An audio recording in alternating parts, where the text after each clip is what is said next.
Chapter 1350. The students around them, Lin Shuya, Lung Hanja, Wen Peeling, Han Ming, as well as the students from other classes, were dumbfounded. Was there any other news that they had always admired? Many of them had even come to the military school because they heard that Slashing God was studying in Min City's military academy. In the end, not only was Slashing God among them, but she was also a skinny girl who looked like she could not fight. If Yun Jian was really Slashing God, then it was not so unbelievable that she had killed the wild boar alone just now. So she's Slashing God? Lin Shuya asked blankly the moment Chu Ning dragged Chu Xiangnan to Yun Jian. She was still in disbelief. Before this, Lin Shuya was still in awe when she heard Slashing God's title. She's so valuable. My Yun Jian. Chu Ning replied to Lin Shuya before mimicking a soft female voice and pounced on Yun Jian. She even pushed away Chu Xiangnan, who had been dragging her all the way. Chu Xiangnan scratched his head helplessly. Yun Jian did not even look up. She extended a hand to stop Chu Ning from pouncing on her and asked, "Why are you guys here?" "They insisted on coming to cheer you on, so I brought them here," Good Yun Jian, who got down from the military jeep, answered Yun Jian. "Yeah, Yun Jian, we came all the way from Longmen City to cheer you on. I heard that freshmen like you can sign up for the wilderness survival activity in the last 7 days. Those who pass can join the elite class, so we're here to cheer you on." Chu Ning hugged Yun Jian's arm that was extended to her. She explained to Yun Jian with a grin. "What's the wilderness survival activity? What's the elite class?" Lung Hanja, who stood not far away, was the first to notice the problem and asked. The rest of the students realized the point they did not understand at once and turned their eyes to the senior instructors who were in charge of the students present. "Ha, old Gu, your daughter's performance is amazing. I recognized her right away." Instructor Zhou went up to Gu Junjian to give him a big hug when he saw Gu Junjian. Then, Instructor Zhou turned around and explained to the students about the wilderness survival activity and the elite class. "Your military training will last for a month this time. You've been going through the usual military training before this. The training content is nothing more than standing and so on.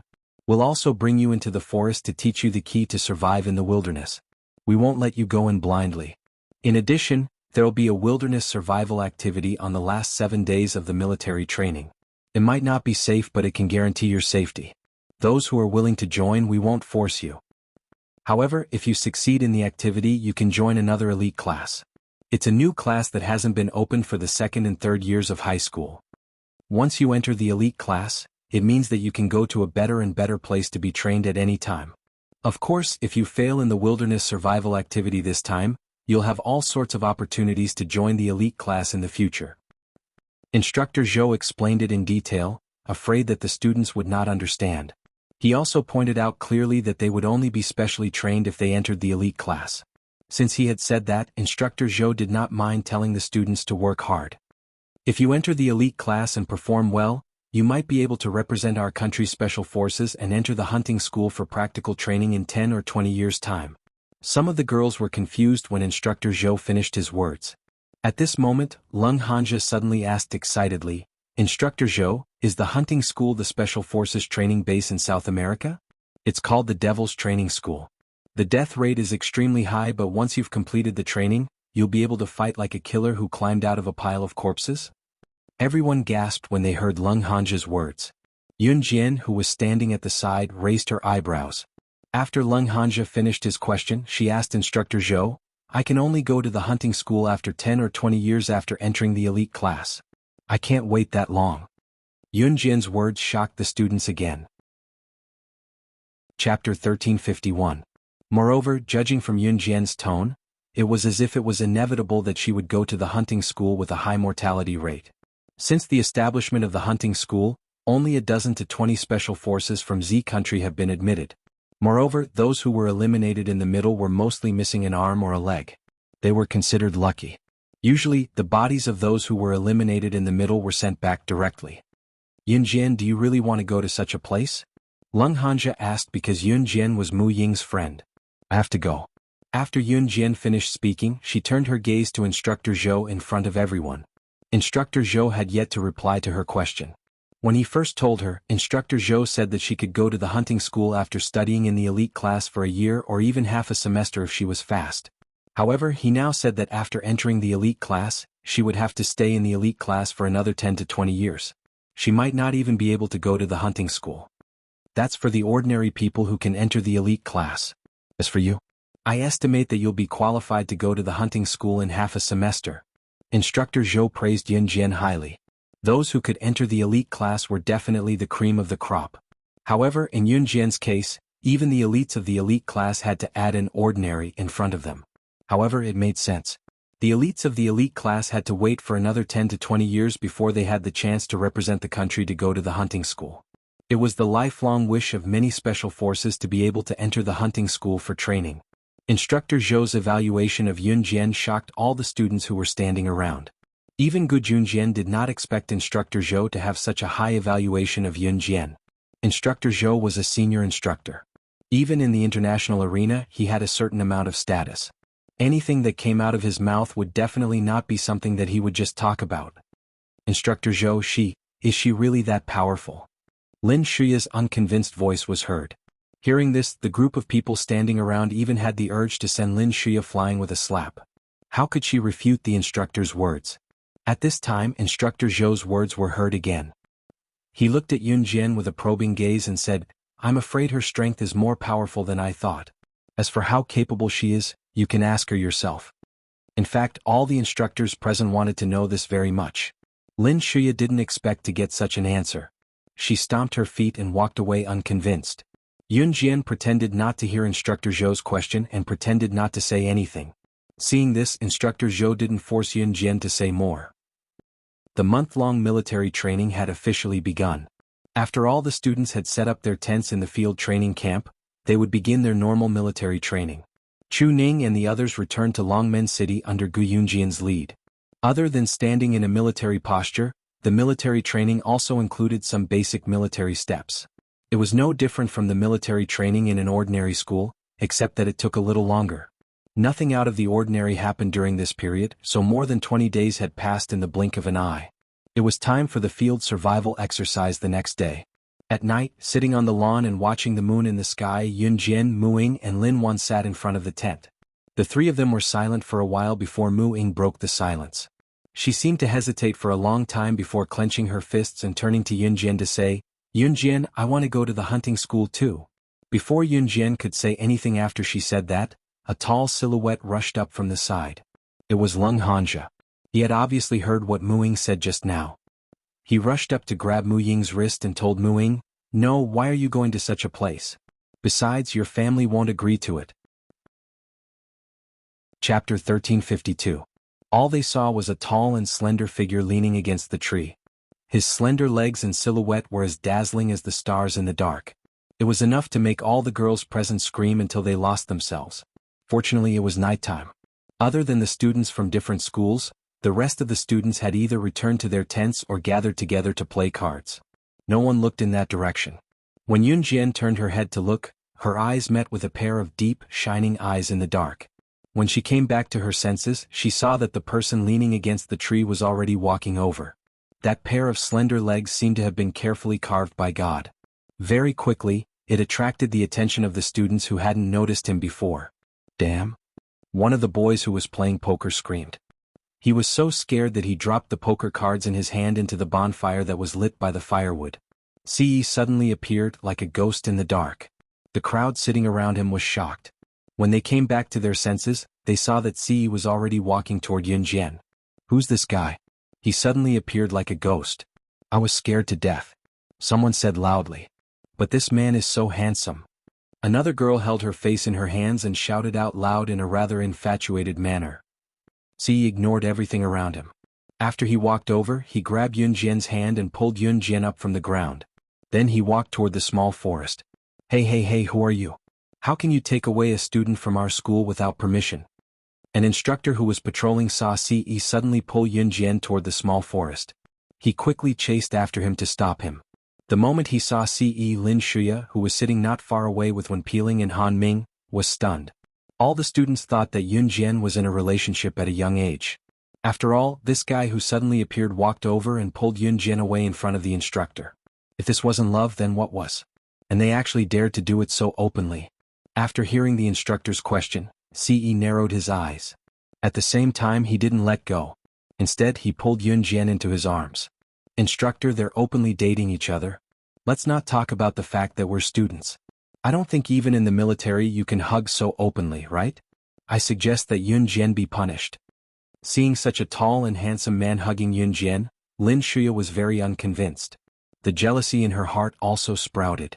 Lin Shuya just happened to catch this scene. She started egging Yun Jian on, as if she was afraid that Yun Jian wouldn't be punished. Dating? Ce broke into a smile, his handsome face mesmerizing.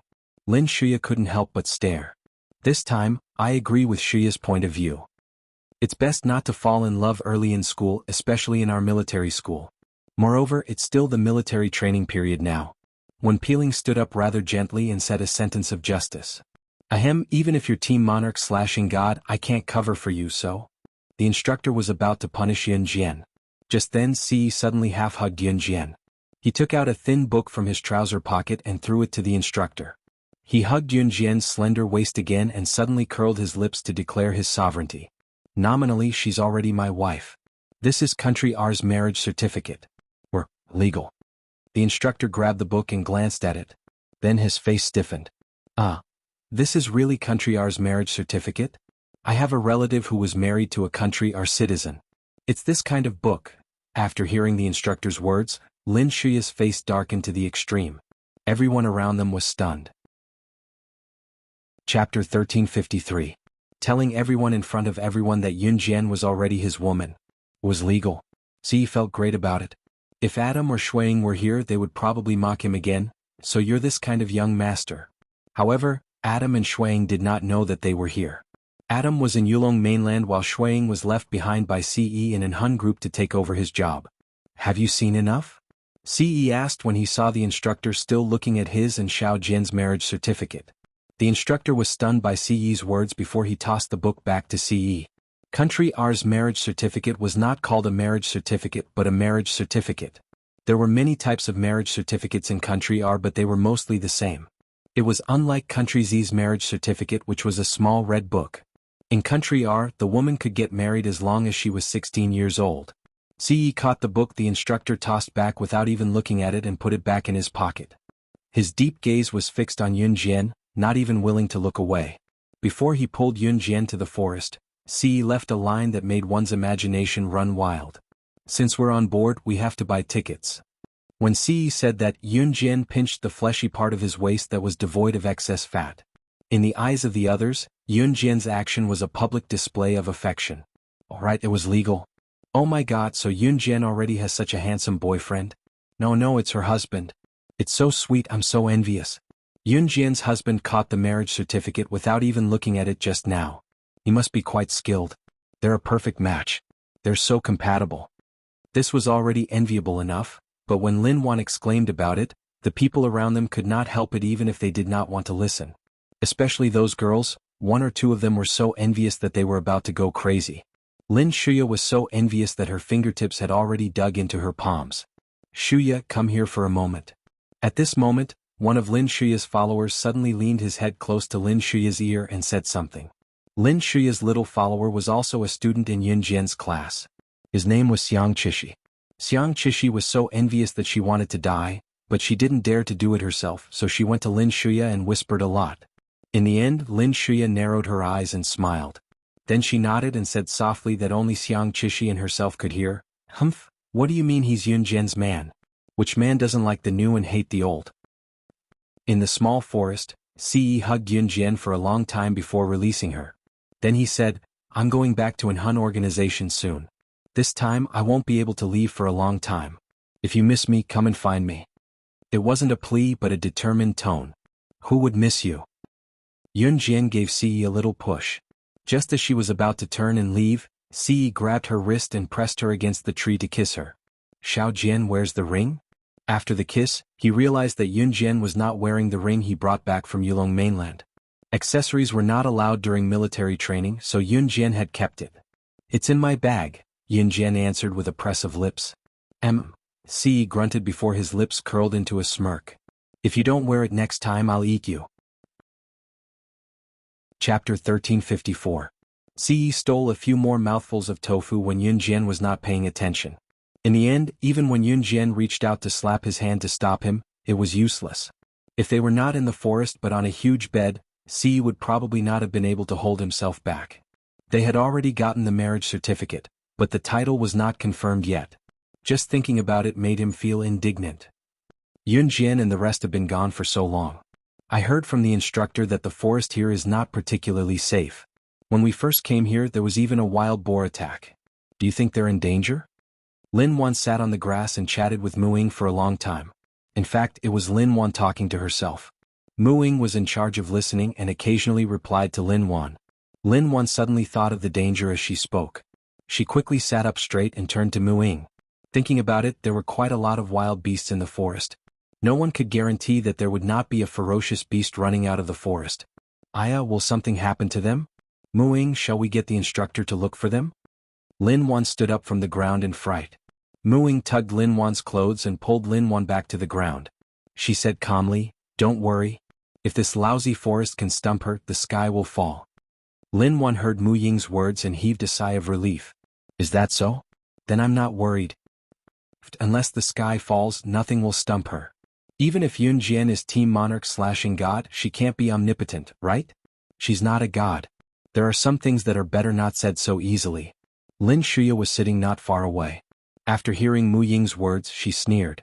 Lin Shuya still did not like Yun Jian after knowing that she was Team Monarch/God. However, he didn't dare to say it as openly as before. Lin Shuya's words didn't get any response from Mu Ying and Lin Wan. After sitting there for a while, Lin Wan suddenly saw two figures coming out of the woods. The moment she saw Yun Jian, Lin Wan heaved a sigh of relief. Then she tugged at the corner of Mu Ying's clothes. Look, Yun Jian is back safely. Okay. Mu Ying nodded. Just as he looked up, he saw two silhouettes walking toward Yun Jian. Yun Jian had just walked out of the forest with Ce when she sensed a girl pouncing on her. Needless to say, this girl was Lin Shuya's little follower, Xiang Qishi. Xiang Qishi walked over and reached out to grab Yun Jian's wrist, acting like she was very close to Yun Jian. She wanted to pull Yun Jian aside while saying, "Yun Jian, you must be /God. I admire you so much. My friends also admire you very much. Can you come over and say hello to my friends?" Xiang Qishi wanted to pull Yun Jian away, but before she could reach out, Yun Jian dodged Xiang Qishi's hand and rejected coldly. No. Xiang Qishi was stunned. She obviously didn't expect Yun Jian to reject her so decisively. On the other hand, Lin Shuya wanted to hit on Ce. Although she said something serious, she wanted to lean on Ce. "Handsome, are you and Yun Jian really married? How did you guys get married? Can you?" As Lin Shuya spoke, she even thought about it. Her breasts were well developed. She planned to rub her breasts against Ce's hand. As long as it was a man, he wouldn't be able to stand it. But imagination was beautiful. Lin Shuya didn't even get close to Ce. She couldn't even touch the corner of Ce's clothes. Ce didn't even look at her. He kicked Lin Shuya coolly and frowned slightly. He spat out a word of disgust between his thin lips. Get lost. This was nothing. What scared Lin Shuya even more was that Ce actually took out a silver pistol from his waist and pointed it at her. Stay away from me. Otherwise this will be your end. After Ce finished speaking, everyone was shocked that he actually took out a pistol. At the same time, he suddenly fired a shot at a spot on the lawn not far from Lin Shuya's side. A frog that was passing by was killed by this shot, and blood splattered everywhere. The blood splattered directly onto Lin Shuya's face and body, causing Lin Shuya to tremble on the spot and scream incessantly due to this unforeseen event. Chapter 1355. Lin Shuya was suddenly kicked by Ce and splashed by the frog's blood. She was so scared that she started twitching. If Lin Shuya was envious of Yun Jian and Ce being together, then she and all the girls present were terrified of Ce. He even used a gun? Lin Shuya only wanted to play a little trick, but not only did he send her flying with a kick, he even wanted to kill her. This man was very handsome, but how could he be so cold? At this moment, the instructor who was patrolling saw it and rushed over to stop Ce, afraid that Ce would really kill someone in front of everyone. Comrade, don't you know that it's illegal to carry a gun? Hurry up and hand it over. Although the instructor didn't know who Ce was, he could only do things according to common sense. As for Lin Shuya and Xiang Qishi, they were so scared that they hugged each other. Not to mention the two of them, the surrounding boys were all trembling in fear. Ce's eyes moved. At this moment, he hugged Yun Jian and didn't even look at the instructor. He reached into his trouser pocket and took out a leather certificate other than the marriage certificate and threw it to the instructor. Although it was night time, the surrounding students could clearly see the three big words written on the leather cover of the certificate. Gun license. Yun Jian raised her eyebrows slightly. He actually managed to get a gun license from Z country? In the past, if CE came to country Z, he never cared about these things. He could have committed a crime and left country Z. With his status, even if the police pursued him, there would be no news. But he didn't. In country Z, CE didn't kill anyone for her. Now he even deliberately got a gun certificate. After all, Yun Jian still had to live in country Z. Qin Yuru, Yuni, and the others were all in country Z. Something really happened, they couldn't live there anymore. One could imagine how much CE had changed for her. He was the leader of the Enhun organization, but he endured to this extent for her. If they weren't in country Z, Lin Shuya would definitely end up like that frog. The moment the instructor received the gun certificate, his eyes were wide open. The instructor's hands trembled. He looked up at CE and flipped through the gun certificate in his hand. This is really a gun license, you? The instructor's words made all the students around him feel shocked and terrified. Although the surrounding people had seen the three big words gun license, just now, when they received the instructor's verification, the oral shock was still not small. In other words, it was legal for CE to carry a gun? Lin Shuya and Xiang Qishi dared not move, looking like they were really afraid that CE would shoot them. In front of everyone's eyes, in front of everyone, he hugged Yun Jian in front of everyone's eyes. At the same time, in a low voice, his voice in front of everyone, I'm leaving. If anyone bullies you, just kill them. If anything happens, I'll take care of it for you. As soon as CE finished speaking, Yun Jian softly replied, An ordinary person would definitely not be able to produce a gun certificate. In this case, CE was definitely not an ordinary person. At this moment, even the instructor was a little stunned. Until CE took the gun certificate from the instructor and left, everyone present was still in a state of shock. Yun Jian, you're wearing a ring on your finger? It's so beautiful. At this moment, Lin Wan suddenly ran in front of Yun Jian and lifted Yun Jian's ring finger to take a look. Then she shouted with joy. This ring was on her finger, and CE had deliberately chosen it. Yun Jian retracted her gaze from CE's direction and smiled slightly. Okay, go back to your tents and sleep. It's fine. Especially the students who are participating in the 7-day outdoor survival activity tomorrow. Go and rest. The instructor urged at this moment. Then all the students returned to their tents. Chapter 1356. The next day the sun was still shining brightly. It was summer and the sun rose earlier in the south. At around 4:20 in the morning, the first rays of the morning sun had already appeared in the east. In less than 20 minutes, the sky would be completely bright. Yun Jian woke up at 4:30. The air was the freshest at this time. Taking a deep breath would give one a refreshing feeling that penetrated one's heart. Yun Jian pulled open the tent and came out. She gently stretched. At this time, the students in the surrounding tents were still sleeping. 6:30 was the time to wake up. At 7 o'clock, the students who planned to participate in this outdoor survival activity would be sent to the activity location by the school bus. Student Yun Jian, you're up so early? Instructor Zhou came from the side at this time. He glanced at Yun Jian, then smiled and said, It's not early. Yun Jian pursed her lips and smiled. Then she put on her little white shoes, stood up and walked towards the woods. What are you going to do, student Yun Jian? Instructor Zhou was stunned when he saw this. Morning exercise. Yun Jian said as she stretched, then jogged towards the woods. Instructor Zhou, who was standing in the same spot, was stunned. Then he smiled and stood in the same spot. He shook his head and praised, What a good seedling. When Yun Jian came back from her morning run, it was already 5:30. The students were still not awake, except for a few instructors who were already awake and sitting on the lawn. When he saw Yun Jian, Instructor Zhou waved at her. Hey Yun Jian, you're back? The other students will wake up in an hour. Come over and let's talk. When Yun Jian saw this, she gently wiped the sweat on her forehead and walked towards the instructors. Then she sat down on the lawn and looked at the instructors sideways. The students who don't need to participate in today's outdoor survival activity ended their military training early. So last night, we asked the students to hand in small slips of paper asking if they wanted to participate in today's outdoor survival activity. There are a total of 15 classes in the entire grade, and there isn't even a single student in one class. How can we compete with the students from the Wulin Military Academy in the In province? One of the instructors gritted his teeth and said as he slapped a large piece of paper on the ground. Yun Jian raised her eyebrows slightly and asked, In this outdoor survival activity, our school is competing with the students from other military academies from other provinces? Instructor Zhou then replied to Yun Jian. Yes. It's a competition to see which school has more students passing this activity. I'll talk about this later. Yun Jian pursed her lips and did not ask any more. Muing woke up at 6 o'clock. At 6:30, all the students got up. The students who did not participate in the outdoor survival activity in the morning, and went home to rest after their military training. As for the students who continued to participate in the outdoor survival activity, only of the year of the Wolin, the year of the Wold of the Wolf *************, in other words, 30 of the students in the wilderness survival of the year.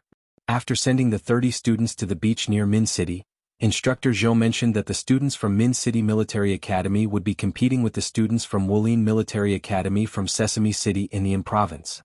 The location of the competition was set to be an uninhabited island. The uninhabited island covered a large area, and there were some dangerous animals on it. Before entering the uninhabited island, Instructor Zhou would give each student a panic button. Once the button was pressed, the military personnel would know that the student had given up on the competition. Then they would immediately send a helicopter to take the student away. The competition could be stopped midway. After Yun Jian and the others got out of the car, they met up with the freshmen from Wolin Military Academy before they went to the uninhabited island.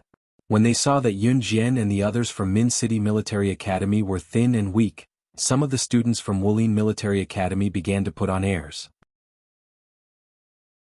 Chapter 1357. Many of the playful boys from Min City Military School gave up and didn't participate in this outdoor survival event. Instead, a group of girls held up the sky. Lin Shuya, Xiang Qishi and Wen Piling all came. Yun Jian and Muing didn't need to be mentioned. On the night of choosing whether or not to participate in this outdoor survival event, Lin Wan also wrote, "Participate," on a small piece of paper. So Lin Wan also came. In addition, a few girls from other classes were also there. Of course, there were still more boys. Lung Hanja and Han Ming also participated. As for the boys from other classes, there were people who signed up one after another. Girls didn't make up the majority. After all, there were only a few girls in the military school. But compared to Wolin Military School was full of strong boys. Every one of them looked very strong. As for the girls, only one or two came from Wolin Military School. Hearing the words of the boy from Wolin Military School, all the students from Min City Military School were furious. "Just you wait, we'll win for sure." One of the boys from Yunjian School shouted back at the guy just now, indignant. For a moment, the atmosphere on both sides was a little tense. All right, let's not hurt each other. After all, friendship comes first, competition comes second. Wen Piling stood up and said in a very friendly manner. No matter how noisy the scene was, no matter how the crowd argued, Wen Piling always showed a warm smile. Yun Jian raised her eyebrows slightly. Then, under the guidance of the instructors from Wolin Military School and Instructor Zhou, everyone boarded the cruise ship to the uninhabited island. Yun Jian sat on the large cruise ship and closed her eyes to rest. After a while, suddenly loud quarreling sounds came from the side. The noise was so loud that Yun Jian opened her eyes. Immediately, she heard unpleasant shouting. It was two girls arguing. "You stepped on my foot just now. What's wrong?" I'm just curious. Why don't you girls from Wolin Military School even know how to apologize? Do you want me to teach you? Bastard. This voice came from Lin Shuya. Yun Jian could tell right away. Let me tell you, if it weren't for military training, I would have asked someone to beat you to death right away. Believe it or not. The voice came from one of the girls from Wolin Military Academy. Wei, stop arguing. Let's not argue with the students from Min City's Military Academy. Another girl from Wolin Military Academy quickly pulled the girl who was arguing with Lin Shuya away. The girl who quarreled with Lin Shuya was called Su Wei. Su Wei was forcefully dragged away by her friend, so she didn't continue quarreling with Lin Shuya. But before she left, Su Wei shouted at Lin Shuya, "Just you wait. If I don't kill you, my name isn't Su Wei." Su Wei's words made Wen Piling's eyelids move. She hurried over and pulled Lin Shuya away. "Who is this?" Lin Shuya screamed again. Yun Jian lowered her eyes. Just as she was about to close her eyes again, she saw that Instructor Zhou had already started distributing the emergency SOS to each student. There was a button on the emergency SOS. Pressing the button would set the location. As long as a student didn't want to continue participating in the competition, they could press the button, indicating that they admitted defeat and intended to withdraw from the competition midway. According to the location on the emergency SOS, the helicopter would fly there to pick up the students. When Instructor Zhou handed the emergency SOS to Yun Jian didn't take it. "I don't need it. Every student has one. Take it. You can do whatever you want with it," Instructor Zhou said with a smile. When Yun Jian heard this, she took the emergency SOS and threw it directly into the sea outside the cruise ship without even looking at it. This throw meant that she had no way out. She didn't even have the right to withdraw from the competition midway. Seeing this, the group of boys from Wulin Military Academy began to whistle and lean over. Some of the boys even teased, "Yo, this girl is quite fierce, but it's not very wise, haha." Chapter 1358. Even if they're fools, it's not up to you to talk about our classmates. Trash Wulin Military School. Lin Shuya didn't know what was wrong with her at this time. She actually helped Yun Jian scold the boy. Lin Shuya helped Yun Jian purely because Wulin Military School and Min City's military school were now enemies. It was one thing to quarrel with one's own people, but it was another thing to quarrel with outsiders. "What are you talking about, woman? Be careful that I don't beat you up." The boy from Wulin Military School heard Lin Shuya's words and stood up directly and clenched his fist at Lin Shuya. After all, boys were stronger than ordinary girls. Seeing this, Lin Shuya shrank back and was a little scared. "Pa." Just as the boys from Wulin Military School saw Lin Shuya's cowardly look and laughed out loud, Yun Jian's hand, which was originally attached to the armrest of the seat, suddenly exerted force. Hearing this, the group of people around looked over, only to see Yun Jian's hand on the armrest of the seat. She exerted a little force and actually broke the plastic armrest of the seat. Although the armrest of the seat was made of plastic because of its large size, breaking it was definitely not something that could be done with ordinary strength. Yun Jian looked thin and weak. Her small body looked as if she hadn't eaten much and had no strength at all. But with a gentle twist of her hand, she actually broke the plastic armrest directly. What kind of strength was this? The group of boys from Wulin Military School were still laughing and mocking her just now. Now that they suddenly saw this scene, they were so scared that they stopped breathing. Damn it. This is not human. A boy from Wulin Military School was so scared that he directly roared out after seeing this scene. However, he saw Yun Jian throw the armrest of the seat to the ground. She propped one hand by her ear and said impatiently, "You guys are very noisy." After hearing Yun Jian's words and looking at Yun Jian's actions just now, the group of boys from Wulin Military School actually shut their mouths instantly and became terrified. Seeing this scene, the boys in Yun Jian's school laughed out loud. "Damn, this is so satisfying. Yun Jian, you're amazing. We support you." Similar voices emerged one after another. But Yun Jian just turned sideways and closed her eyes to rest. When things quieted down, the group of boys from Wulin Military School shouted at Yun Jian, "It's not good for a girl to be so rude. Be careful that no one will want you when you grow up." I want it. Such a beautiful woman, I can't wait to see her." What was even worse was that someone actually shouted at Yun Jian, "Hey little sister, if we win this competition, will you be my girlfriend?" These words caused another uproar. No one from Min City Military Academy spoke up for Yun Jian either. Lin Wan originally wanted to scold them back for Yun Jian, but she was stopped by Mu Ying. When they arrived at the uninhabited island, the instructors reminded them again and again. In the end, they checked every student's military travel bag to make sure that they had enough food to survive for 7 days. Only then did they watch the group of students walk into the dense forest of the uninhabited island. Every student had brought enough food and necessities. After all, this group of students did not have any practical experience. It would be very dangerous to let them go in without bringing anything. Other than that, the instructors also prepared a military dagger for each student to defend themselves. When they just entered the forest of the uninhabited island, all the students from Wulin Military School and Min City Military Academy walked together. At first, the sun was shining brightly in the sky, so even when they walked into the forest, it did not feel eerie. As Lin Wan walked, she seemed to be affected by the environment. She turned her head to look at Yun Jian, then turned her head to look at Mu Ying and asked, "Mu Ying, how was it when you and Yun Jian were in the Amazon forest? Can you tell me about it?" As she spoke, Lin Wan blinked curiously. Chapter 1359. Damn, are you kidding me? 2 girls have been to the Amazon forest? Are you kidding me? Do you have passports? Can you go abroad? I don't believe you. A Wulin Military School boy who had been leading the clamor and looked like a ruffian shouted first. He then looked at Yun Jian and Mu Ying with a scrutinizing gaze. Everyone present could feel the look of disbelief on his face. That's right. If this was said by a man, I could still believe it. But if it's said by two skinny girls, I won't believe it even if you beat me to death. Standing next to the ruffian boy, another boy who was close to the ruffian boy also laughed in collusion with him. The former was called Wu Bukue, and the latter was called Ma Xiaoyao. Both of them were famous freshmen in Wulin Military School. Their strength was not bad, but their character was not good. Especially Wu Bukue. Due to his outstanding performance during the military training, he attracted the admiration of many girls. He even secretly took advantage of many girls. In Wu Bukue's own words, he wanted to F*ck all the beautiful girls. When he saw Yunjian just now, he already felt that she was not bad. But boys, especially boys who were in puberty and had the strongest desire to win. Once they heard that a boy was better than them, they would want to compete. Not to mention that a girl was better than them. If a girl was better than them, of course they would not admit it.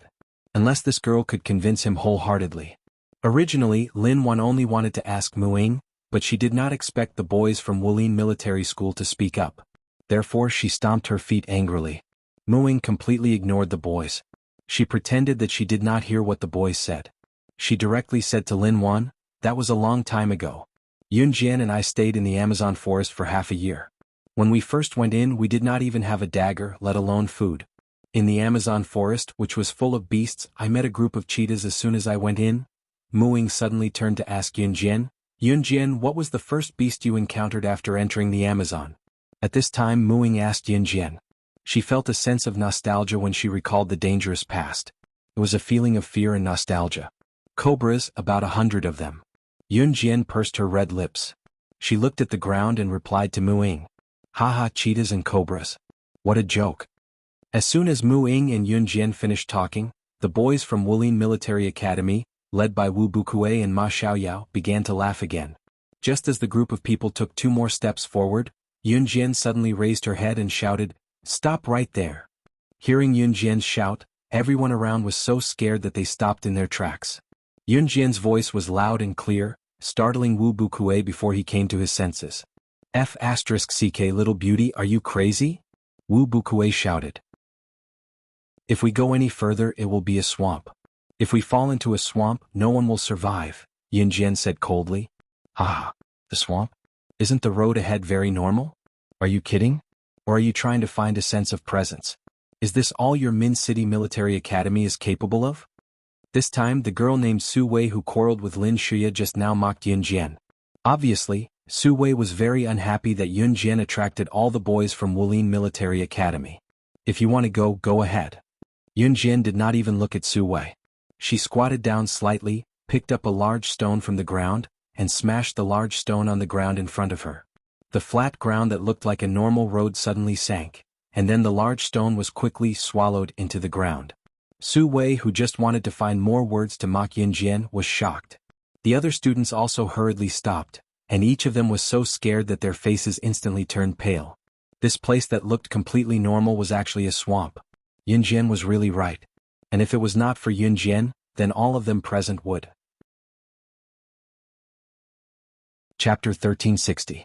Su Wei and Wu Bukue's faces immediately darkened. Especially Su Wei. Su Wei was the one who questioned Yunjian the loudest just now. Especially when Yunjian said to her, "If you want to leave, do as you please." Su Wei had already lifted her foot and was about to walk forward. She was still thinking that the ground looked flat. How could it be a swamp? Who was Yunjian trying to fool? However, before Su Wei could lift her foot to walk forward, Yunjian threw a huge stone forward. Then the seemingly ordinary ground swallowed the huge stone. It was a swamp. This was a swamp. Yunjian was absolutely right. If Yunjian had been a step slower to throw the rock into the swamp, she would have stepped on it and she would be dead meat. The faces of the people around changed drastically. A student from Wulin Military School even shouted, "How could this be? Didn't the instructor say that it wouldn't be dangerous? How could there be a swamp here? This is impossible." Everything is possible. This forest is not as simple as it looks. If you can't stand it, leave as soon as possible. Yunjian glanced coldly at the student from Wulin Military School who was yelling. This glance made the student tremble all over. Then he shouted, "I don't want to continue. This is playing with our lives." After shouting, he pressed the button. He chose to withdraw from the competition. It was too dangerous here. He could lose his life at any time. In less than 10 minutes, a military helicopter flew here and took the student away. Several boys from Wulin Military School also automatically withdrew from the competition. No one from Yunjian School chose to withdraw. After the people who chose to leave left, Yunjian turned to the crowd and said, "For those who don't like me or don't trust me, let's part ways here. I have no obligation to take you with me. Good luck." After that, Yunjian waved to Muing and Lin Wan. Su Wei didn't dare to say anything else, but Yunjian was obviously talking about them. Although the students from Wulin Military Academy all wanted to go with Yunjian, none of them could bring themselves to do it. So Wu Bukui led them to the left. The students from Min City Military Academy stood rooted to the ground. "I want to be with Ying. This was Lung Hanja's wish. Let's go together. We can only win if we work together. Besides, it's quite dangerous here. I think Yunjian knows a lot about survival in the wild, so I'll have to trouble her to lead the way. This is also for the honor of our school." As soon as Lung Hanja finished speaking, Wen Peeling immediately added, "You can follow me, but you are not allowed to question my judgment. Otherwise leave." This was Yunjian's principle. She stood in front of everyone and spoke coldly with an expressionless face. "Do you really think you're—" Lin Shuya was a little unconvinced after hearing this. She muttered a few words, but Wen Peeling immediately covered her mouth. "That's enough. From now on, everyone will listen to Yunjian. If anyone has any objections, they can leave by themselves if they have the ability." After all, Lung Hanja was the oldest in the group. As soon as he spoke, everyone was stunned. As expected, no one dared to say anything else. The group then walked in the opposite direction of the Wulin Military Academy students. After walking for about half an hour, they suddenly heard a cry for help coming from behind them. Just by listening, one could tell that it was the group of students from the Wulin military training who were running towards them as fast as they could. They were also shouting for help, which made Lung Hanja and the others frown. "Ah, they're catching up. There are so many snakes. What do we do? I don't want to stay in this godforsaken place anymore. We'll die. Oh, F***seek a run. Run." Did the students from Wulin Military Academy lead the danger here? Chapter 1361. Yunjian's eyes flashed, but her expression didn't change. In comparison, Yunjian's classmates all tensed up when they heard the Wulin Military Academy students' screams from afar. What's going on? What's going on?" Han Ming's expression changed. He quickly turned to look at Lung Hanja and spat out this sentence in fear.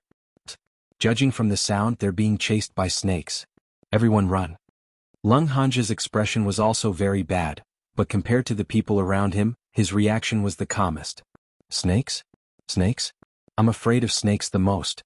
Ah. Lin Shuya was so scared that she almost fell to the ground. Her face instantly turned pale and she wanted to be the first to run. "It's a snake swarm. We can't run." Yunjian squatted on the ground gently. She placed her hand on the ground and felt the movement from afar. "Yunjian, are you trying to get us killed? You already said that it's a snake swarm and you still won't let us run." Lin Shuya couldn't suppress her fear anymore. She was the first to run as if she had gone crazy. However, she heard Lung Hanja say, "Listen to Yunjian. If anyone dares to run now, then don't stay with us for the next 7 days."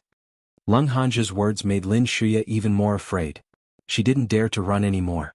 "Since it's a snake swarm, then let's go up the tree," Xiang Chishi, who was with Lin Shuya, suddenly said. Hearing the footsteps of the Wulin Military Academy students getting closer and closer, the people around them were so scared that they were trembling all over. Thus, after hearing Xiang Chishi's words, the people around them immediately found their target tree. Even Lin Shuya, who usually didn't climb trees for the sake of her image, ran up the tree like a wisp of smoke. At this time, Yunjian had already raised her hand from the ground and stood up straight. "Snakes can climb trees too," Yunjian said. This made the students who had already climbed up the tree suddenly think of this point.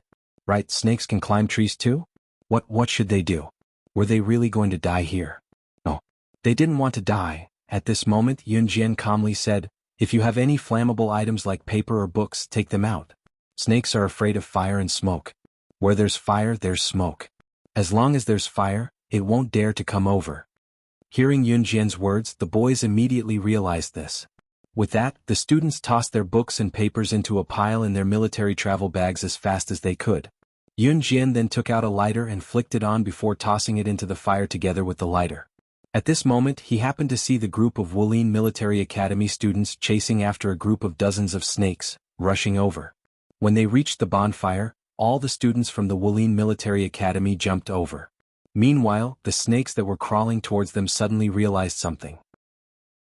They turned around abruptly as if they had met their natural enemy and ran away in the blink of an eye. The people around her maintained their fighting and fearful expressions at all times. Only Yun Jian stood behind the fire with her arms crossed, watching the group of snakes disappear into the distance. When the group of snakes was really far away, the students on the tree all climbed down. Su Wei, Wu Bukue, and the others who had just led their classmates in another direction heaved a huge sigh of relief. On the other hand, Yun Jian's classmates were all amazed by Yun Jian's calmness after the incident. She was calm, she didn't seem to be panicking at all. Then, everyone suddenly remembered that Mu Ying said that she and Yun Jian had lived in the Amazon forest before. Yun Jian also said that when she entered the Amazon forest, the first beast she encountered was a group of snakes. Wasn't the way she chased away the snakes just now common sense for survival in the wild? If that was the case, Yun Jian, did you really stay in the Amazon forest for 6 months? Lung Hanja frowned and looked at Yun Jian. Chapter 1362. Everyone's curiosity was piqued by Lung Hanja's question. Yun Jian felt everyone's gaze on her, but she wasn't afraid of being stared at all. Instead, she welcomed everyone's attention. Her red lips curled up slightly. Finally, under everyone's expectant gazes, she said, "What does it matter if it's true or not? There are believers and there are none who don't. I have nothing to say." With that, Yun Jian turned around and called out to Mu Ying and Lin Wan. Then she led the way. "Hey Yun Jian, wait for us." Seeing that Yun Jian and the other two were about to leave, the people around them scrambled to catch up.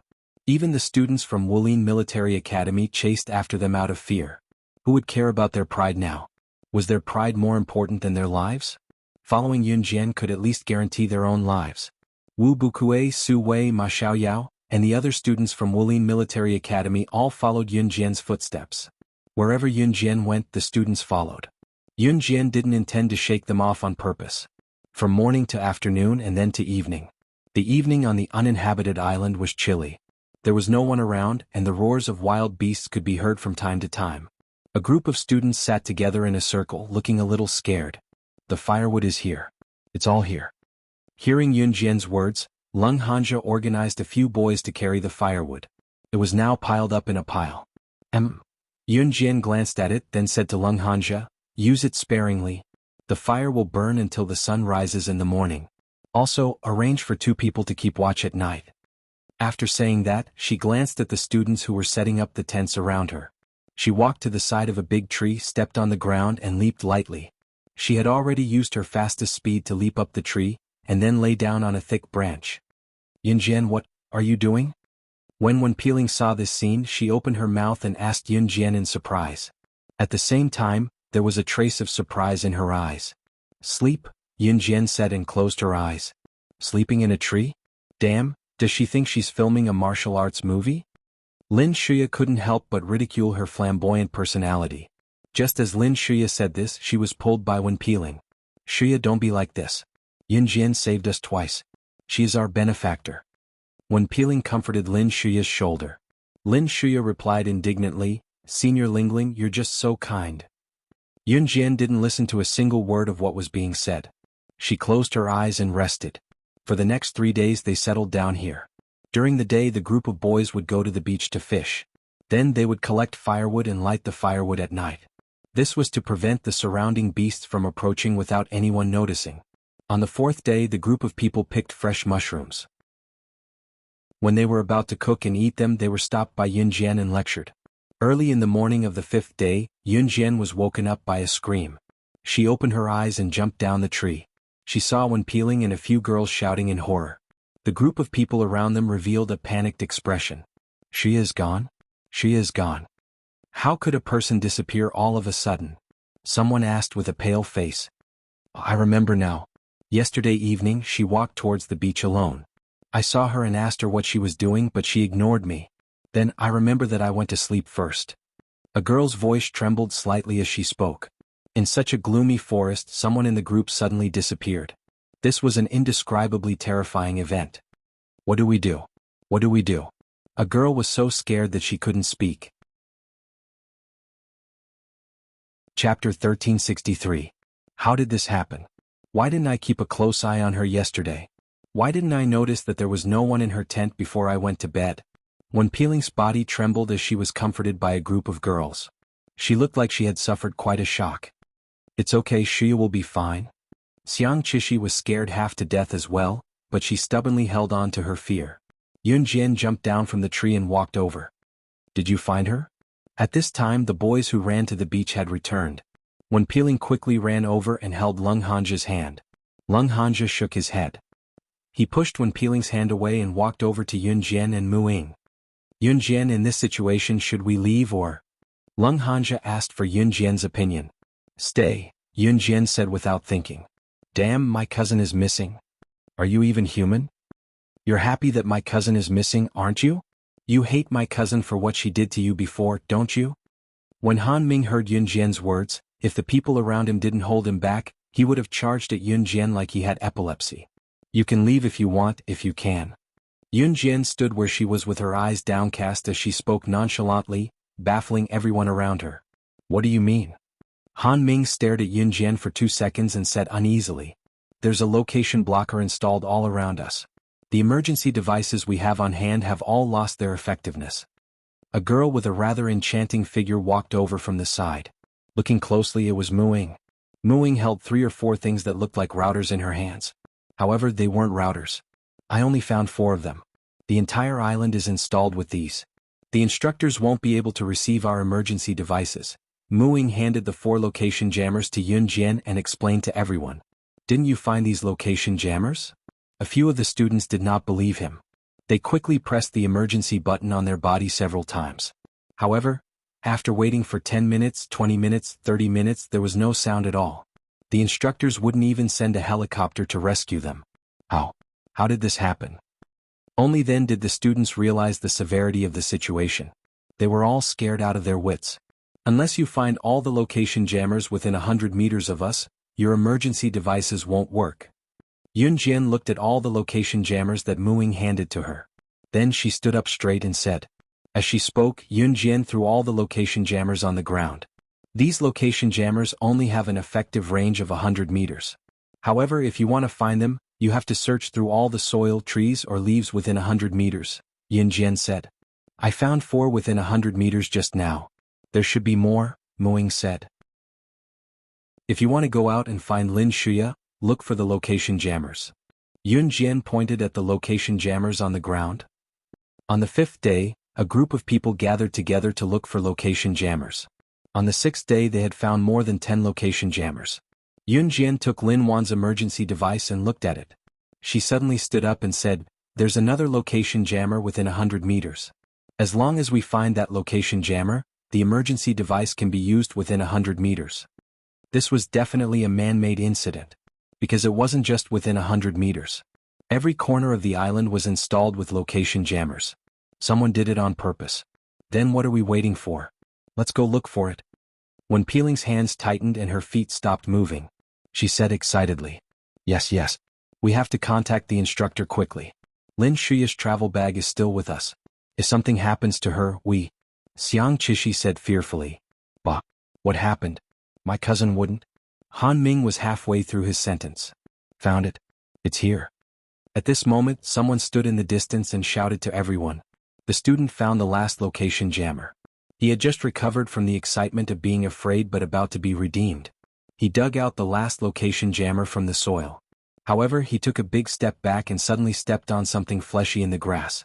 The student stood still and looked over curiously. In the end, he saw. Yun Jian stood in the distance. She had just turned her head when she saw the student leaning over to look behind the grass. At the same time, the student screamed and sat on the ground. Then he shouted crazily and screamed in fear. Chapter 1364. In the bushes, Lin Shuya's eyes were wide open. There seemed to be a trace of blood flowing from her eyeballs. Her lower body had a fatal wound from being bitten by wild beasts. She was suddenly placed in the bushes that could cover her body with her eyes wide open. The student who shouted just now happened to see a trace of blood flowing from Lin Shuya's wide open eyes. She looked like a female ghost in a movie that died with a grievance. Lin Shuya's body was completely cold and stiff. This was the body of a dead person.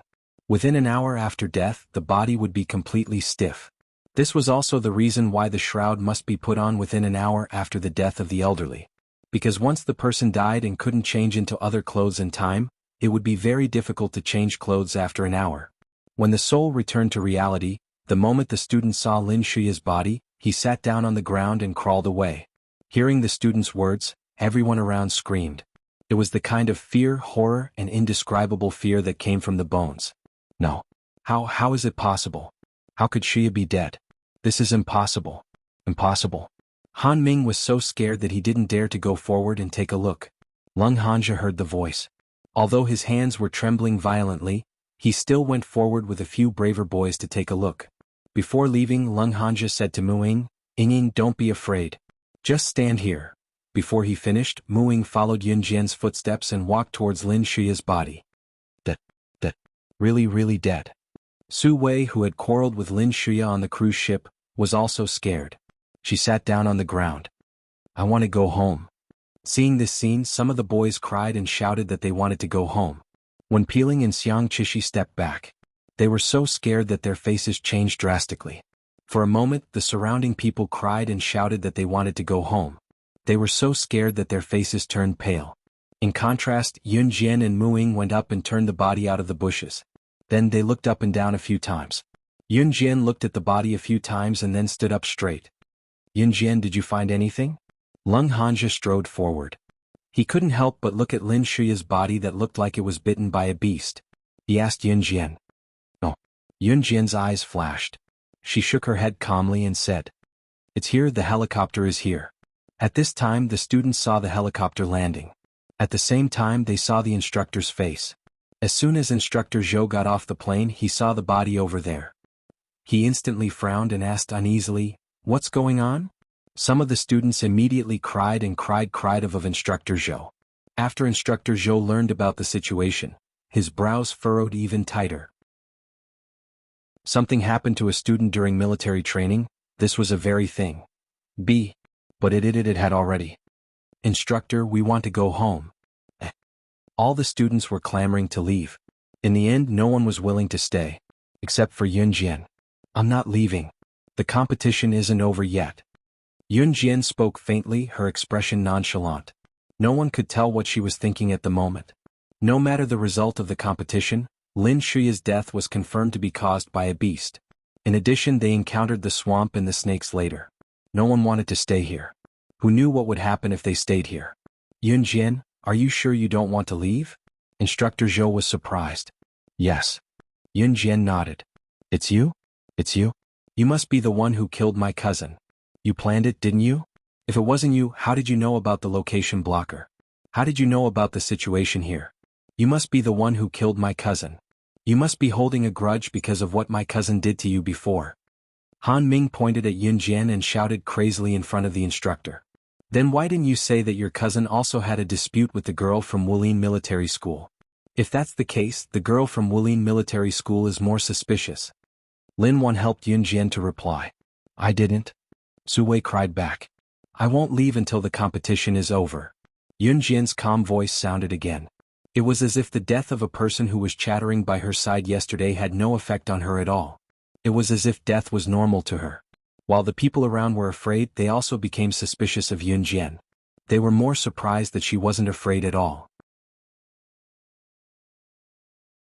Chapter 1365. We're already at this point and you're still not leaving Yun Jian? Shuya. Ken, you must have killed her. Only you would be at odds with Shuya and you are the strongest. It's easy for you to take advantage of our absence. You are the biggest suspect. Instructor, hurry up and arrest her. Don't let her run away. Han Ming was so agitated that he couldn't control himself. If it weren't for the people around him, Han Ming would have pounced on Yun Jian. All right. We'll talk about everything after the 7-day survival event tomorrow.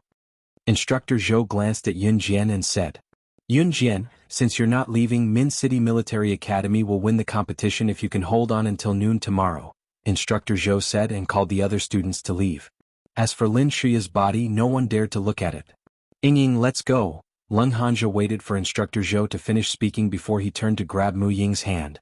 However, Mu Ying dodged his hand. I'll stay with Yun Jian, Mu Ying said coldly. At this time, everyone was in a state of panic and fear. Everyone was rushing to leave so no one noticed them. I want to stay with Yunjian too. If Yunjian doesn't leave, I won't leave either. Lin Wan was so scared that her face was frozen. However, she still pinched the corner of her clothes and refused to leave. She sincerely treated Yunjian as a friend. Yunjian was still on this island. Even if Lin Shuya died on this island, and even if she didn't know who killed her, since Yunjian dared to stay, she trusted her. Ying, no matter where you are, I'll stay with you. Lung Hanja made up his mind and refused to leave. When Peeling, who was not far away, originally wanted to leave with the rest, but when she heard Lung Hanja's decision, she also chose to stay. Mad. The students from Min City Military Academy are crazy.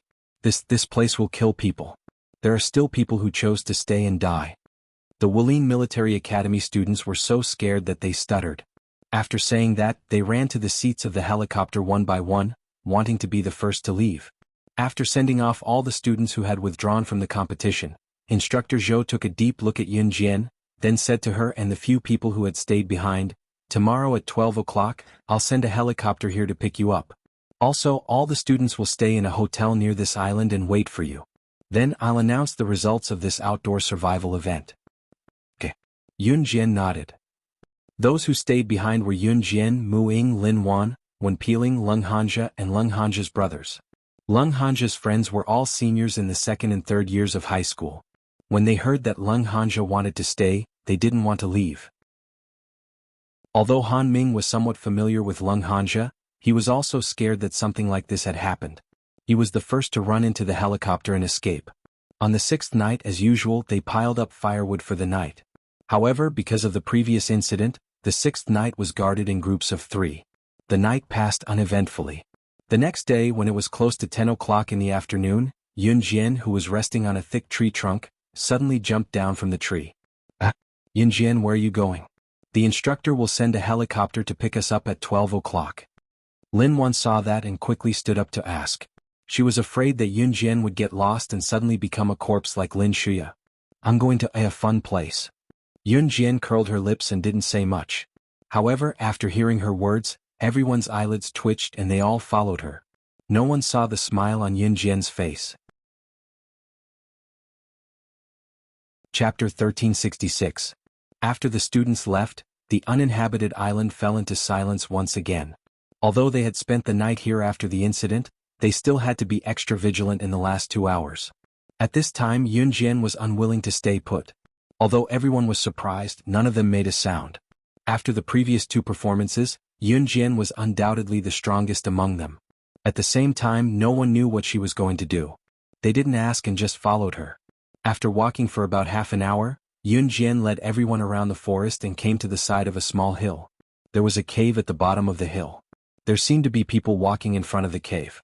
Yunjian and the others were covered by the dense bushes and were quite far away, so the people walking in front of the cave didn't notice them. There are people here. Lin Wan covered her mouth and whispered so softly that no one could hear her if they didn't listen carefully. Don't make a sound if you see anything later. Yunjian whispered to everyone. Her voice was very soft. However, the people around him still nodded very cooperatively. With that, Yunjian led the group to move softly against the thick bushes and trees. The closer they got, the more they realized that the people standing in front of the cave were soldiers in military uniforms. One of them was the senior instructor who led the team a few days ago. Because they were in the field training camp, everyone liked to sit together at night and joke and talk, so everyone remembered the faces of every instructor. At this time, everyone covered their mouths. Only Yunjian smiled. She wasn't surprised at all. Just as Lung Hanja, Lin Wan, Wen Peeling, Lung Hanja, and their friends covered their mouths and didn't make a sound, Yunjian suddenly waved at Mu Ying. Then the 2 of them leaped out of the bushes in tacit understanding. With a flip, they walked toward the men in military uniforms standing at the entrance of the cave. The men in military uniforms were shocked when they saw Yunjian and Mu Ying. However, they were all agile soldiers. Lung Hanja, Lin Wan, Wen Peeling, and Lung Hanja's friends who were a distance away saw Yunjian and Mu Ying dashing over and knocking out the men in military uniforms, one of whom was even their instructor, in a matter of seconds. Lung Hanja, Lin Wan, and the others gasped at this scene. They couldn't help but be shocked. Even the senior instructor was no match for Yunjian and Mu Ying.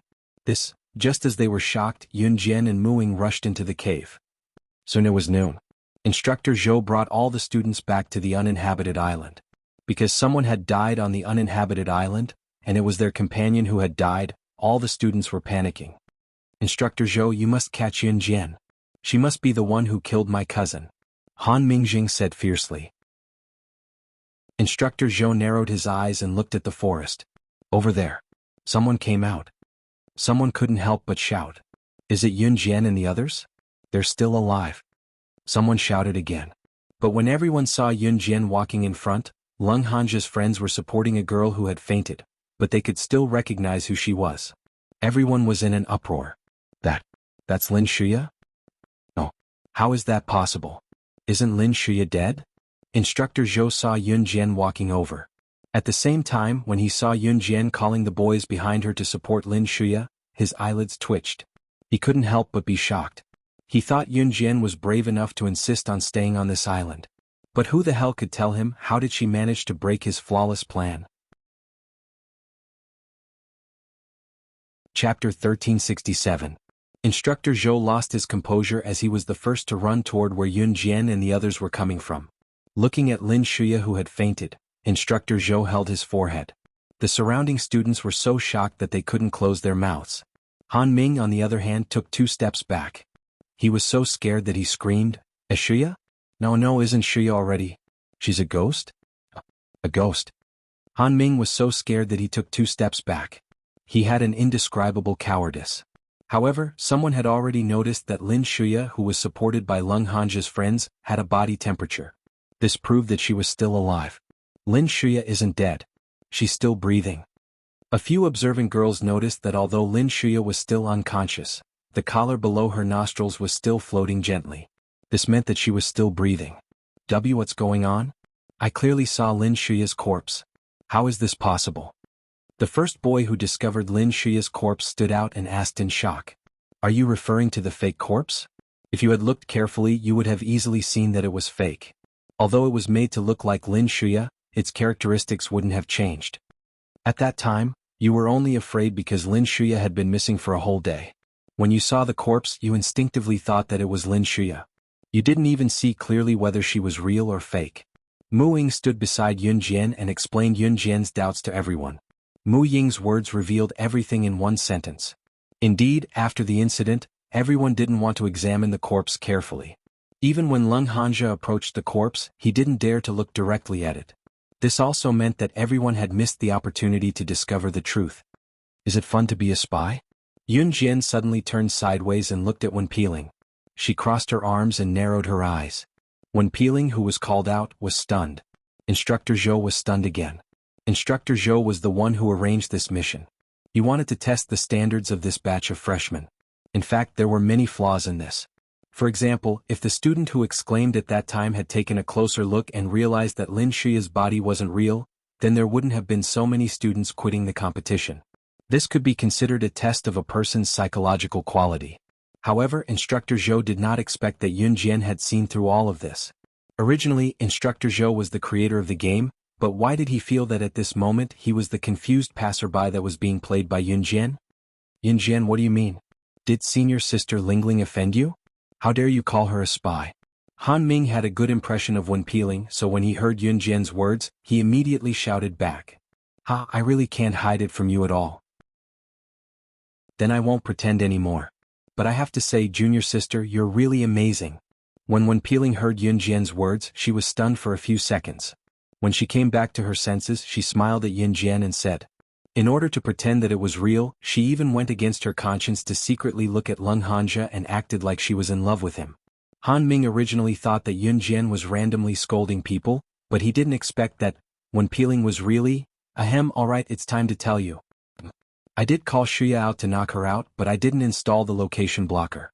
Plus, I've been with you all the time, so I didn't have the time to do that. As for Shuya, you definitely didn't notice when I knocked her out. Junior sister, I'm really curious, how did you find out that I was with Instructor Zhou? Wen Peeling smiled generously. She changed her pretentious attitude and asked Yun Jian openly. Yun Jian looked up and met Wen Peeling's eyes. Just as Wen Peeling, Instructor Zhou, and all the other students were looking straight at Yun Jian's red lips curled up and she smiled faintly. The loophole is too big. It's hard not to find out. These words made the surrounding people feel a little ashamed. Chapter 1368. When Peeling and Instructor Zhou smiled awkwardly. It was obvious that they were embarrassed. However, it was rare for Instructor Zhou to meet someone as good as Yun Jian. Haha. I thought that none of you would be able to pass this time. Who would have thought, who would have thought? The few of you actually passed through directly. Haha, when you return to school this time, you guys will be in the elite class. Instructor Zhou smiled at Yun Jian and Mu Ying and Lin Wan who were standing beside Yun Jian. There were only 3 people who passed this time. They were Yun Jian, Mu Ying and Lin Wan. Lung Hanja and his friends were seniors in their 2nd and 3rd year. When Peeling was also a senior in her 3rd year. None of them were in the elite class. In other words, the elite class was just organized and opened by Yun Jian's cohort. Therefore, the first batch of people who were selected were Yun Jian, Mu Ying and Lin Wan. I can really enter the elite class? Oh my god. I can really? Yun Jian, we can really enter the elite class. Mu Ying, I'm not dreaming, right? Lin Wan looked at Yun Jian in disbelief, then looked at Mu Ying. She pointed at herself and was so excited that words couldn't describe it. Yun Jian, so you already knew that the corpse was fake from the beginning? A girl in the same class as Yun Jian asked. Hearing this, Yun Jian replied softly, yes. Since you knew, why didn't you tell us? You're too much. You're deliberately trying to make our Wulin Military Academy lose the competition, aren't you? Su Wei stood in the distance. After hearing Yun Jian's reply, she pointed at Yun Jian and cursed. The students from Min City Military School did not blame Yun Jian, because if it were not for Yun Jian, their school would not have won against the students from Wulin Military School. But the students from Wulin Military Academy were different. This was originally a competition between 2 schools. The school that had more people passing would win. But now, it seemed that no one from Wulin Military Academy had passed. Therefore, Min City Military School's victory was assured. The students from Wulin Military Academy were not convinced. Su Wei took the lead to scold Yun Jian. Hearing this, the students from Min City Military Academy couldn't hold it in anymore. However, before the students from Min City Military Academy could help Yun Jian rebuke them, Yun Jian spoke to Su Wei herself. Yes, I knew it from the beginning, but why should I tell you? Also, I can tell you very clearly that I deliberately want your school to lose the competition. If you have the ability, discover it yourself. As she spoke, she narrowed her eyes with a smirk. Yun Jian's words caused the students from Min City Military Academy to agree. That's right, you Wulin Military Academy don't have the ability, and you still have the nerve to bark. Our Yun Jian is powerful so she can win. What about you? You don't have the ability, so what are you shouting for? Yes. If you have the guts, show us your ability. If you don't, then go away. The students from Min City Military Academy started to fight back vigorously and soon gained the upper hand. At this moment, all the students from Min City Military Academy were proud to be in the same school as Yun Jian. At this moment, Yun Jian was everyone's idol, the god that everyone worshipped. The god of killing. She lived up to her name. She was worthy of this title and had the ability to do so. Students from Wulin Military Academy, get lost, haha. All the students from Min City Military Academy began to yell at the same time. Yun Jian is number 1. Yun Jian is invincible. Yun Jian. Yun Jian. Yun Jian. For a moment, the curses and cheers resounded through the sky. Chapter 1369. The commotion lasted for half an hour until the students from Wulin Military School could not even lift their heads from the scolding. It was only then that the students from Min City Military School surrounded Yun Jian and boarded the cruise ship rented by the instructor to return home. When Yun Jian closed her eyes to rest, her classmates would hand her a bottle of water or a piece of biscuit politely, asking her if she was thirsty or hungry. They were extremely courteous. It was like how actors were treated when they met their fans. When they returned to the military school, it was already the 3rd of September. The military school started on the 3rd of August. A month's time was neither too much nor too little, so the return trip happened to be the 3rd of September. The students from Wulin Military School returned to Anjing Province dejectedly. The students from Min City Military School, on the other hand, surrounded Yun Jian as they went back. The freshmen who did not participate in the outdoor survival activities were resting at home. When Yun Jian and the rest of the group returned to the military school, the students from the 2nd and 3rd years had already started their classes as usual. Lung Hanja, Wen Peeling, and the rest of the seniors who were invited back to lead the team were given a week-long break. Yun Jian and the rest of the freshmen were given a week-long break as well. It was considered a benefit after a month of long-term military training. Of course, the official classes would begin a week later. In other words, classes would officially begin on the 10th of September when they returned to school. Yunjian, Muing and Lin Wan moved their luggage to the classroom of Year 1-2 first and packed their bags to go home. The elite class had yet to be reorganized, so Yunjian and the other two could not form a class. The school would start selecting students when school reopened. There were a total of 30 places. This meant that there were 27 freshmen in Year 1 other than Yunjian and the other two who would enter the elite class. Yunjian had also heard that the elite class had more practical training. This was to her liking as well. It was already 3 in the afternoon when she returned to the military school. After placing her luggage in the classroom, Yunjian planned to return to Longmen City. She even went to greet Chuning and the rest before she left. Chuning shrieked the moment she saw Yunjian, yelling, "Hey! Yunjian, your performance during the military training has spread like wildfire. Now you're a celebrity in our school. Do you have to be so powerful?" He even defeated a senior instructor during the wilderness survival event. That last sentence immediately attracted the attention of a lot of people. Yunjian? Is that Slashing God from Team Monarch? It was said that during the military training she had beaten up a senior instructor. He had even messed up an instructor's meticulous plan. The moment they returned to school, they were escorted back by their fellow freshmen. The surrounding students turned to look at Yunjian, only to see Yunjian grinning at Chuning. Then she said, "I'll take my leave first. I'll treat you guys to supper next time." Chuning's eyes lit up at the mention of supper. She nodded and said, Okay, it's a deal." Yunjian pressed her lips together and turned to leave with Muing. Lin Wan's parents were civil servants who worked in the government while her grandfather was a lawyer. Their statuses were extraordinary. Lin Wan, on the other hand, was physically stronger and had yearned to be as cool as a policewoman since she was young, so she chose to study in the military school. Lin Wan's upbringing was good. Her parents came to pick her up right after school, so after bidding farewell to Yunjian and Muing, Lin Wan went home first. "Want to stay at my place for a night?" Yunjian and Muing walked to the school gate. Muing cocked her head at Yunjian and asked with a grin.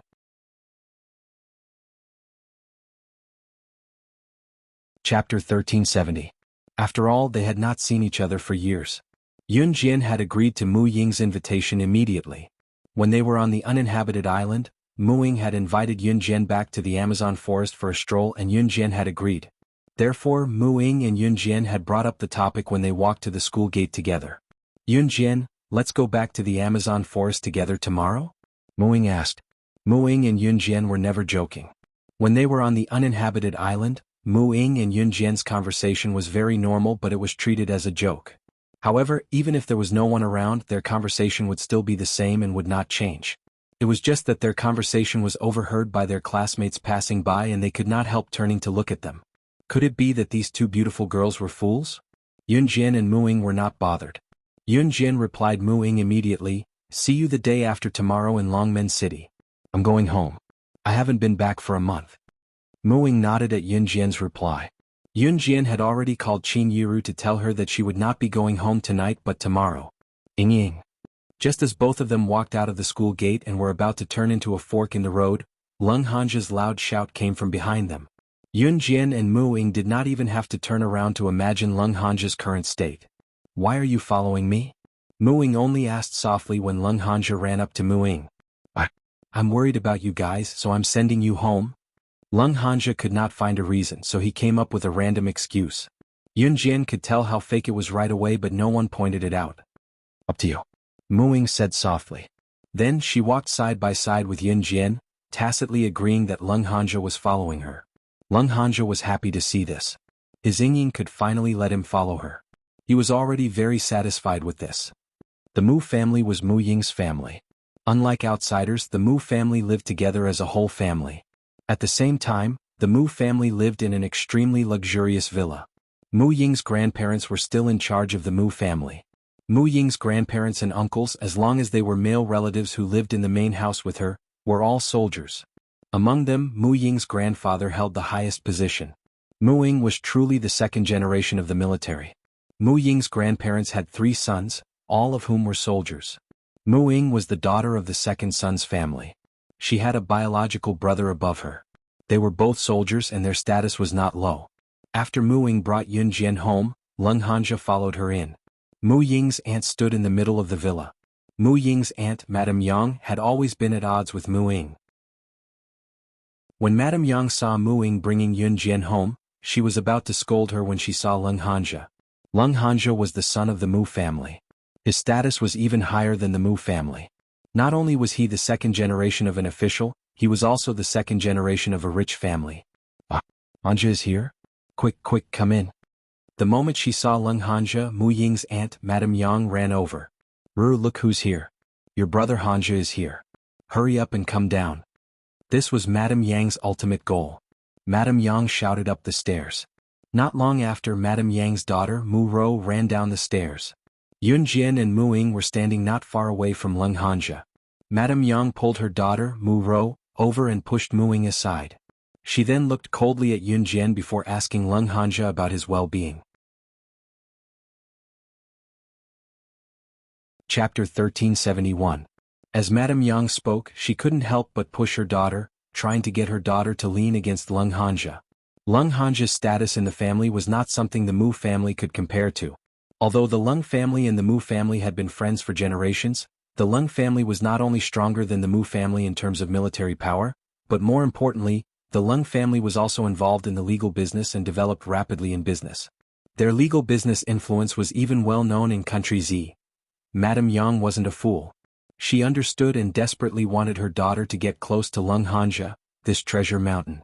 As for Mu Ying, Madame Yang had always disliked her. Even Mu Ying's daughter Yun Jian was hostile towards her. Mu Ro could be considered Mu Ying's cousin, but she didn't get along with Mu Ying. After hearing her mother's words, Mu Ro glared at Mu Ying fiercely before leaning towards Leng Hanja. Brother Hanjin, you haven't come to visit me in so long. Sister Ro misses you so much, Mu Ro said coquettishly. At the same time, she wanted to pounce on Leng Hanja. However, before Mu Ro could pounce on Leng Hanja dodged. Mu Ro, please respect yourself, Leng Hanja said coldly.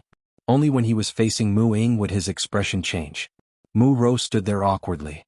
Madame Yang's face instantly turned red. Yun Jian, let's go to the backyard. Mu Ying didn't even look at Madame Yang and Mu Ro's expressions. She planned to bring Yun Jian directly to the backyard. Mu Ying had never looked at Madame Yang and Mu Ro in the eye. Mu Ying wasn't interested in these nominal aunts and cousins. She didn't have the mood to play tricks with them. If it weren't for her grandparents treating her well, Mu Ying would have moved out long ago. Backyard? Mu Ying, stop right there. How dare you bring an outsider to the backyard? Are you crazy? The backyard is where our Mu family's own people train. When Madame Yang heard Mu Ying's words, her expression changed drastically. She rushed forward and blocked Mu Ying and Yun Jian's path, not allowing Mu Ying and Yun Jian to continue walking towards the back door of the villa. Outsiders are not allowed to enter? Why haven't I heard of this before? Didn't Leng Hanja go there often? His surname isn't Mu Ying. Hearing Madame Yang's words, Mu Ying's face darkened as she spoke softly. Leng Hanja was a little disappointed to hear Mu Ying call him by his full name, but he was also glad that his Ying mentioned him again. In contrast to Leng Hanja's disappointment, Madame Yang's expression darkened. That's right, the backyard of the Mu family was a specialized training ground. The Mu family was originally a military family. All the men in the Mu family were soldiers and half of the women in the military were women. As the leader of a military family, Old Master Mu had built a special training ground for the Mu family to practice their skills in protecting the country. This simple training ground was located in the backyard of the Mu family. Madame Yang stopped Yun Jian purely because she didn't like Mu Ying, so she found a random reason to stop Yun Jian. However, Mu Ying's words stunned Madame Yang. Indeed, Madame Yang stopped Yun Jian because Yun Jian wasn't a member of the Mu family. However, Leng Hanja wasn't a member of the Mu family either, and it wasn't his first time entering the backyard training ground. Madame Yang was speechless. At this moment, Mu Ying had already pulled Yun Jian to the back door and opened it. Yeah. Be careful of the fan. The moment the back door opened, a girl who was training in the backyard couldn't hold back her fan and threw it straight at Yun Jian. The girl screamed in fright. Mu Ying's eyes flickered. Mu Ro and Madame Yang, who were standing in the distance, looked gloating when they saw this. Just as the fan was about to hit Yun Jian's delicate face, she suddenly extended her hand and caught the fan firmly without even looking up at its trajectory like a specter. Chapter 1372. Madame Yang and Mu Ro were obviously shocked. The Mu family members were usually in the military, but Madame Yang and Mu Ro were different. Madame Yang was born as a rich young lady, and she didn't want her daughter to fight and kill, so she wanted her daughter to take the high school entrance exams and college entrance exams. This was originally a very common thing, but it was not common in the Mu family. Other than the descendants of the Mu family who had no talent at all, the rest of the family members worked hard to become outstanding soldiers. Madame Yang actually envied the people in the Mu family from the bottom of her heart. Sometimes, when they went out, they even bragged about who was more powerful in the Mu family. But Madame Yang never thought that the friend that her most hated niece, Mu Ying, brought back would be so powerful. Madame Yang was dumbfounded. Like Madame Yang, Mu Ro was also dumbfounded. Mu Ro originally thought that she was the only one who didn't know how to use knives and guns, but now there was Yun Jian who didn't know how to use knives and guns even more than her. Because Yun Jian looked soft and weak, Mu Ro automatically classified Yun Jian as an ordinary person. But she never thought that Yun Jian would catch the fan flying towards her without even looking. If the fan hit Yun Jian's face, the pain would be unavoidable, but there wouldn't be any major problems. Just as Madame Yang and Mu Ro were stunned, they saw Yun Jian throw the fan back to the girl who had missed. Yun Jian seemed to throw the fan lightly, but when the girl over there caught the fan, her hands and feet were in a mess for a while. "Let's go over there." Mu Ying pointed to a short and old wooden hut next to the training ground. "Okay." Yun Jian softly replied. When the two of them walked over, Madame Yang and Mu Ro were still in shock. When Madame Yang and Mu Ro came to their senses, Mu Ro stomped her feet, then shouted at Yun Jian's back, "You're so powerful, if you have the guts, stay later and spar with my eldest cousin." Everyone could hear the provocation and unwillingness in her words. Yun Jian only laughed coldly but didn't do anything else. Mu Ro, who stood rooted to the ground, could only stomp her feet. Lung Hanja, on the other hand, chased after Mu Ying. "Ayo. I haven't asked your name yet? You actually caught my fan just now, and also, I almost couldn't catch it when you threw it back at me. Can you tell me, how did you train to be so powerful? Can you teach me?" The girl who accidentally threw the fan in front of Yun Jian immediately ran over. When Yun Jian and Mu Ying were about to enter the wooden hut, she caught up to Yun Jian and stopped her, looking at her with a pair of curious eyes. "It's very simple." Yun Jian didn't say much, she only said these 3 words, then entered the wooden hut with Mu Ying. I'm Ying Ying's little cousin, my name is Mu Shuang. Big sister, can you tell me how to play this fan as well as you? The girl who called herself Mu Shuang saw Yun Jian enter the wooden hut. She followed up and asked. Mu Shuang was the youngest daughter of Mu Ying's uncle. She was 15 years old now and was already in the 3rd year of middle school. She had been mischievous since young, but was determined to become an outstanding soldier. When she saw Yun Jian playing with the fan so well, she quickly ran over to ask. Yun Jian smiled faintly but didn't say much. Thus, Mu Shuang followed Yun Jian and Mu Ying into the wooden hut. Inside the wooden hut, Mu Ying led Yun Jian to a place where weapons were placed, then pointed at a shabby little desk in front of them, where all kinds of butterfly knives were placed. "These are the butterfly knives I've collected over the years, I know you like them. I thought I'd never see you again, but now, I'm giving them to you personally." Mu Ying turned to look at Yun Jian, her eyes flashing with sincerity. Hearing this, Mu Shuang didn't know what to say. Chapter 1373. Something flickered in Yun Jian's eyes when she heard Mu Ying's words. She went over and caressed the pile of butterfly knives on the small, shabby desk. Then there was a deathly silence. It was as quiet as still water. At this moment, even the talkative Mu Shuang and the suspicious Lung Hanja couldn't help but hold their breaths. Just when Mu Shuang and Lung Hanja thought Yun Jian wouldn't speak, they heard Yun Jian's calm and gentle voice. "I like it a lot." Her voice sounded very ordinary, but compared to Yun Jian's voice, it was a little lighter. It was a voice that could make one's imagination run wild. Mu Shuang's heart trembled slightly. "It's good that you like it." Mu Ying turned her head and smiled at Yun Jian. The way they spoke was very ordinary, as if they were strangers who had just met. But the two of them gave Lung Hanja and Mu Shuang the same feeling as if they were old friends. Although they didn't know why they felt this way, Lung Hanja and Mu Shuang were completely shocked. Even they didn't know why they were shocked. It wasn't until a rough and hoarse roar came from outside the wooden hut that everyone reacted. "What? Little sister Mu Ro, someone bullied you?" "Oh, who bullied you?" The male voice was slightly hoarse, as if he was shouting at the top of his lungs. Soon Mu Ro's soft and pitiful voice came from outside the wooden hut. "No, no one bullied me. Cousin Mu Ying also didn't casually bring strangers into the backyard. When this voice came out, the few people standing in the small wooden house in the backyard could even imagine Mu Ro's pitiful appearance when she pretended to be herself. What? Mooing brought strangers into the backyard? That's our Mu family's secret training ground. Does she want the whole world to know that we have a training ground? I'm going to teach her a lesson now. The rough male voice growled angrily. Then they could hear the owner of the male voice walking towards them with large strides. Let's go out first, Mooing said to Yunjian with a slight frown. Okay. Yunjian nodded. When the two of them were about to walk out of the cabin, they heard Mu Shuang's surprised voice. Why are there fewer butterfly knives here? Didn't I just count 21? Right after Mu Shuang spoke, Yunjian parted the hem of her shirt and showed the butterfly knives strapped to her waist side by side for her to see. Mu Shuang was stunned. After a while, she came back to her senses and stared at Yunjian with wide eyes. When did you hide the butterfly knife? I clearly saw that you didn't do anything just now. And how did you hide so many butterfly knives? It looks like you didn't hide anything at all. This is too powerful. Mu Shuang's words were exactly what surprised Lung Hanja. Yunjian smiled.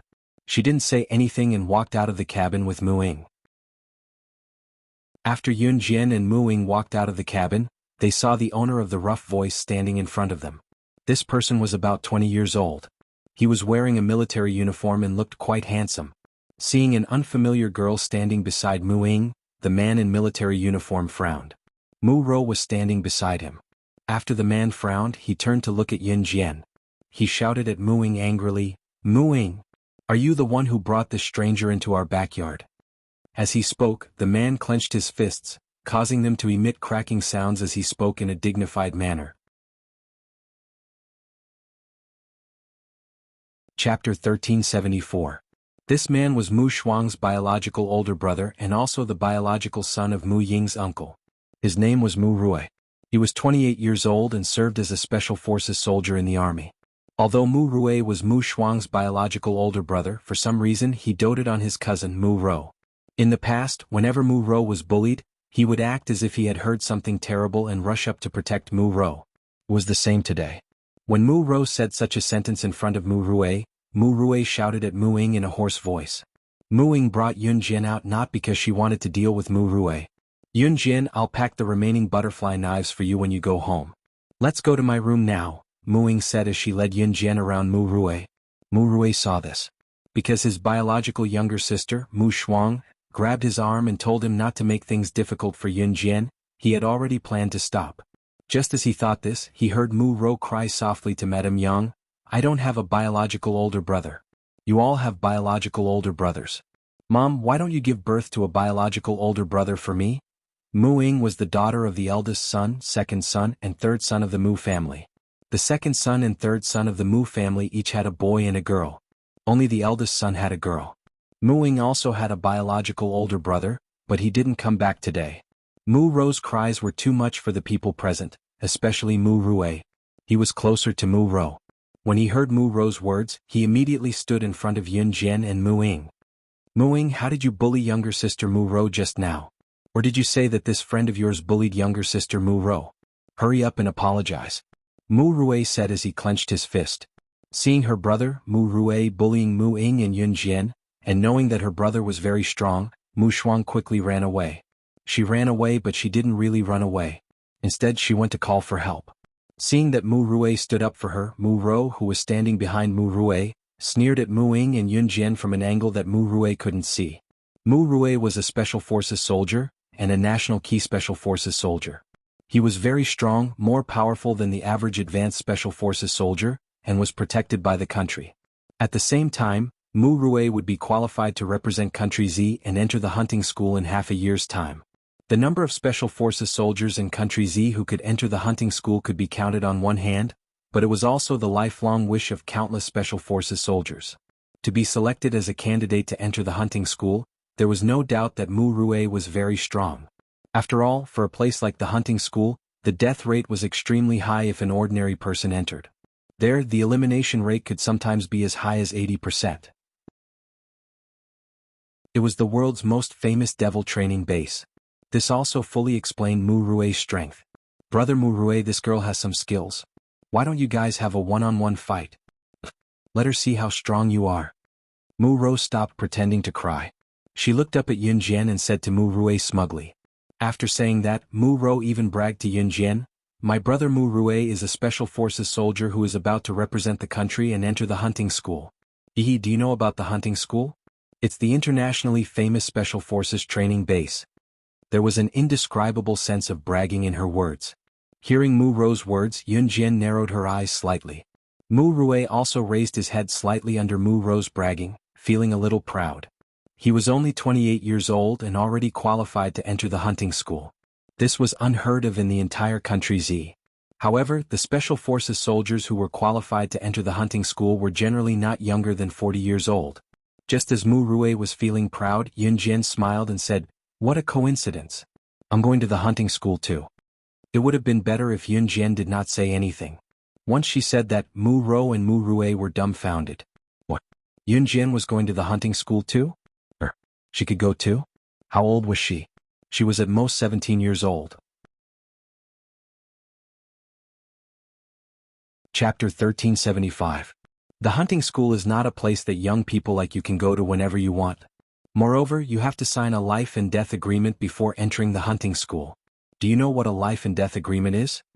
Signing a life and death agreement means that once you enter the hunting school, no matter what happens, the consequences will be borne by the student. During the training period you can die at any time. Die. Aren't you afraid?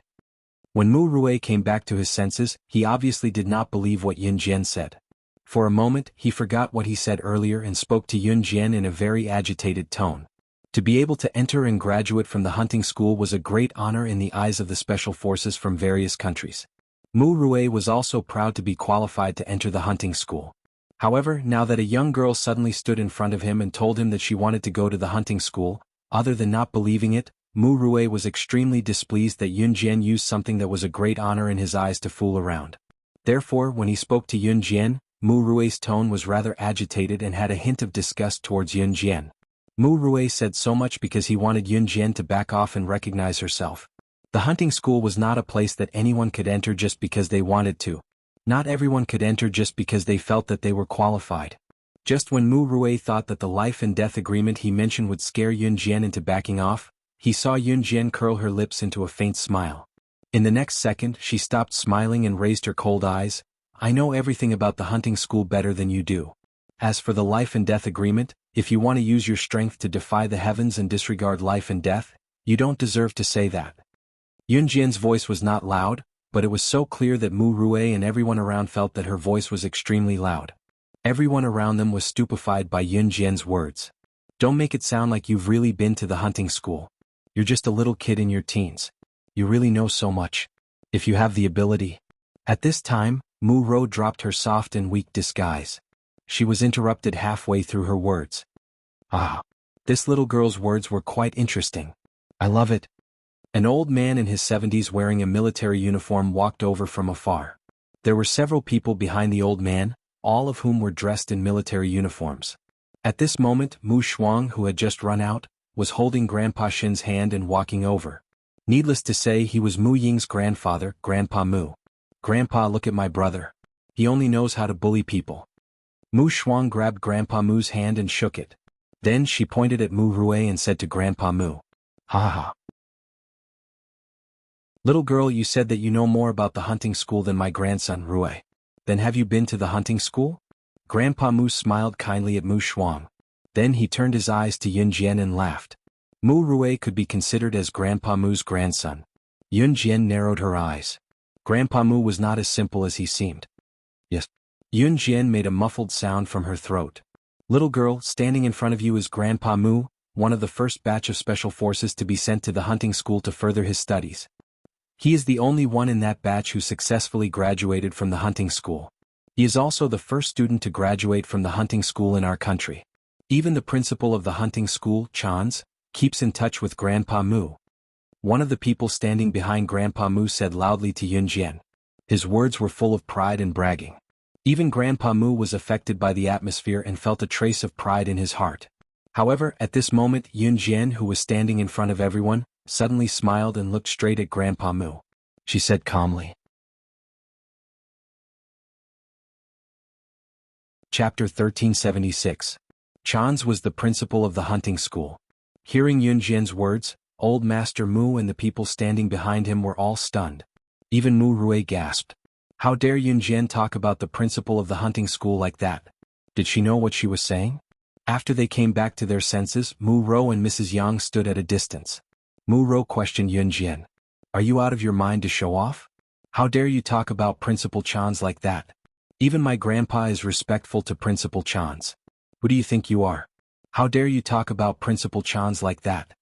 Mu Rou kept mentioning Principal Chan's, but in fact Mu Rou did not even know what Principal Chan's looked like. It was only because old Master Mu used to talk about Principal Chan's in front of his children and grandchildren in a respectful tone. Therefore Mu Rou played along with old Master Mu's favorite words and talked back to Yunjian. Yunjian chuckled softly at that. It was a cold sneer. Seeing this, old Master Mu's heart skipped a beat. Just as Mu Rou finished speaking, old Master Mu looked at Yunjian in shock. Without caring about Mu Rou, he continued, How did you know that Principal Chan's was assassinated by a high-level assassin? He looked at Yunjian in shock with his mouth slightly agape. This scene stunned the people standing behind old Master Mu. It had been many years since old Master Mu showed such a shocked expression.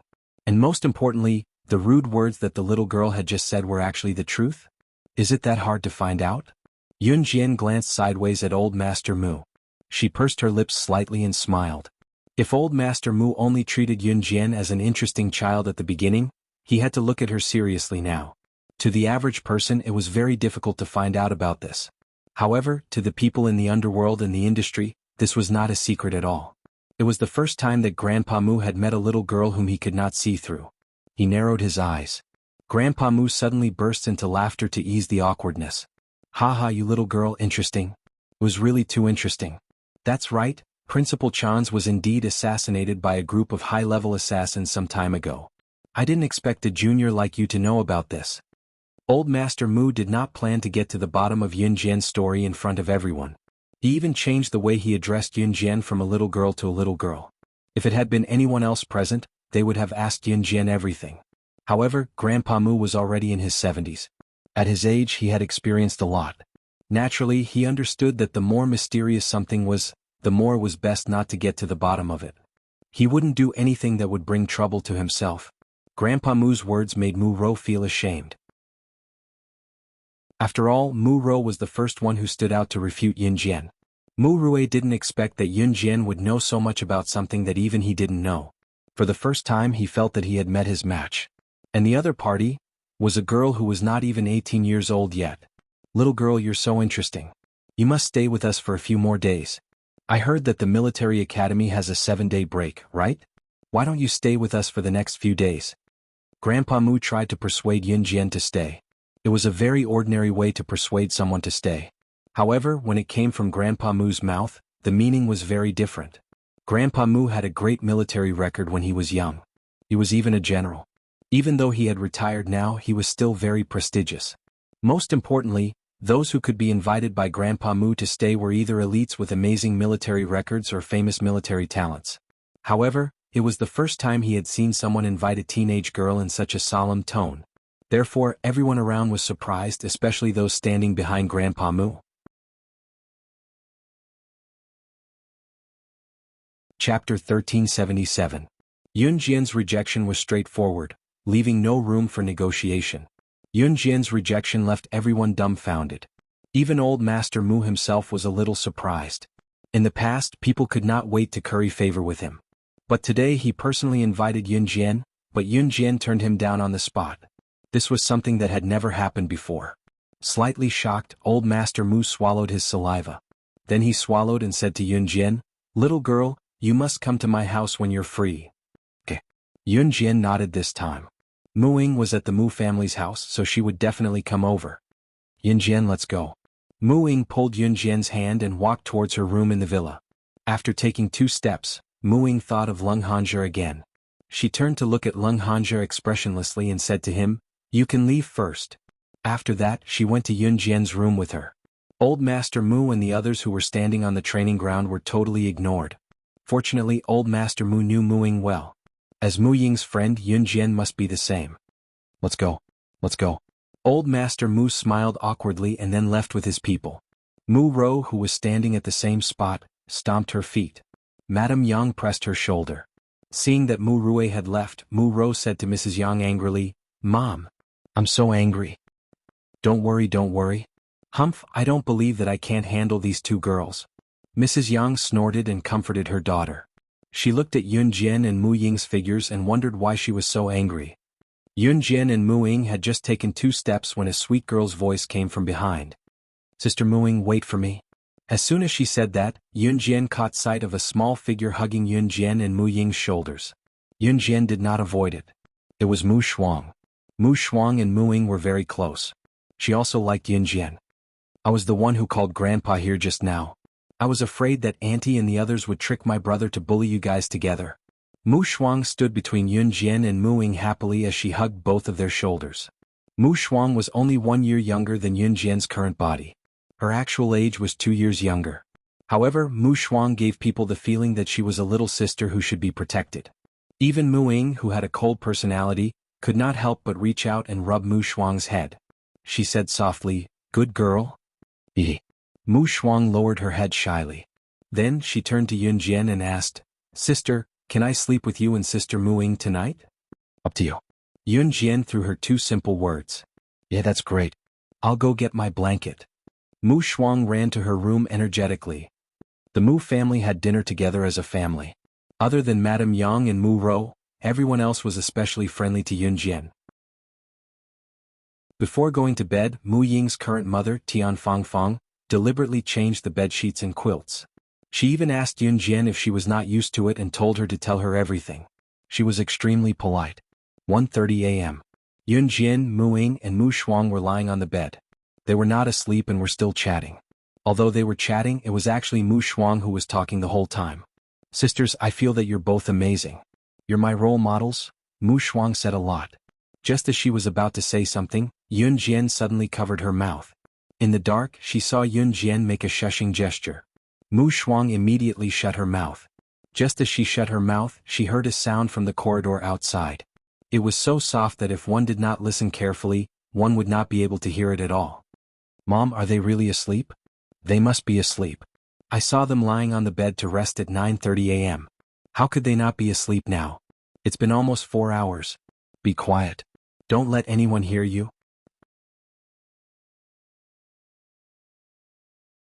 Chapter 1378. If it wasn't for Yun Jian covering Mu Shuang's mouth in time, Madame Yang and Mu Ro, who were sneaking in from the corridor outside the bedroom, would have definitely heard Mu Shuang's voice. Madame Yang and Mu Ro might have immediately retreated. But at this moment, Madame Yang and Mu Ro didn't hear any sound, so they thought that Yun Jian and the other two had really fallen asleep. Yun Jian covered Mu Shuang's mouth, and Mu Shuang was very obedient and didn't make any sound. Even her breathing slowed down a lot.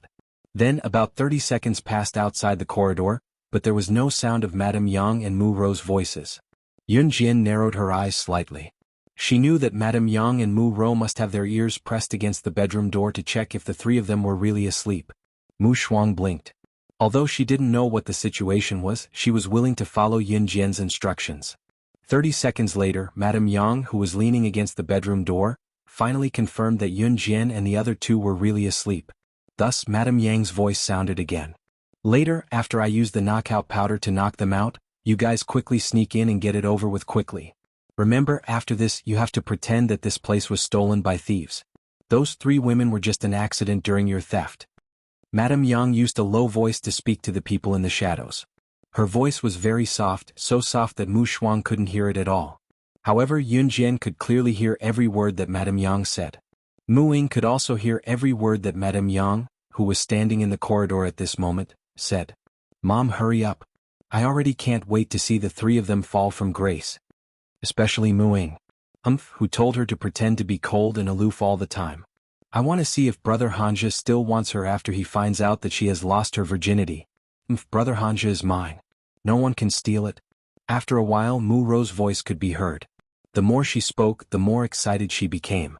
In the end, Yun Jian heard Madame Yang tugging at Mu Ro and whispering to Mu Ro, "Lower your voice. Do you want to wake them up?" Then there was no sound from the corridor, but Yun Jian knew that the silence was the prelude to the arrival of danger. Yun Jian released the hand covering Mu Shuang's mouth. She turned over and jumped off the bed, but strangely she didn't make any sound. After she got off the bed, she walked over to the coffee table next to Mu Ying's window and took out 3 pieces of tissue. Then she silently walked back to the bed and handed the other 2 pieces of tissue to Mu Shuang and Mu Ying under the moonlight that shone through the window. After Mu Shuang and Mu Ying took the tissue, Yun Jian cut her piece of tissue in half and skillfully stuffed it between her nostrils. Mu Shuang and Mu Ying did the same. Madame Yang, who was outside the door, used the small crack under the bedroom door to blow in the knockout incense. She didn't stop until she was sure that the amount was enough to knock out Yun Jian, Mu Ying, and Mu Shuang. By this time, Madame Yang had already confirmed that Yun Jian and the other 2 had been knocked out. She directly used the spare key to open the door to Mu Ying's room, then beckoned the few vulgar men who were dressed like beggars to enter Mu Ying's room. Remember what I said. Be quick with your hands and feet. Hurry up and come out when you're done. Madame Yang said impatiently. The few vulgar men dressed like beggars walked into Mu Ying's room one after another. After a while there were banging sounds and muffled grunts. Why were the grunts so rough? Madame Yang shook her head and stopped thinking about it. It was fine as long as it was done. After about 10 minutes, Madame Yang pulled her daughter Mu Ro to open the door. She thought that the beggars were done and urged them to hurry up.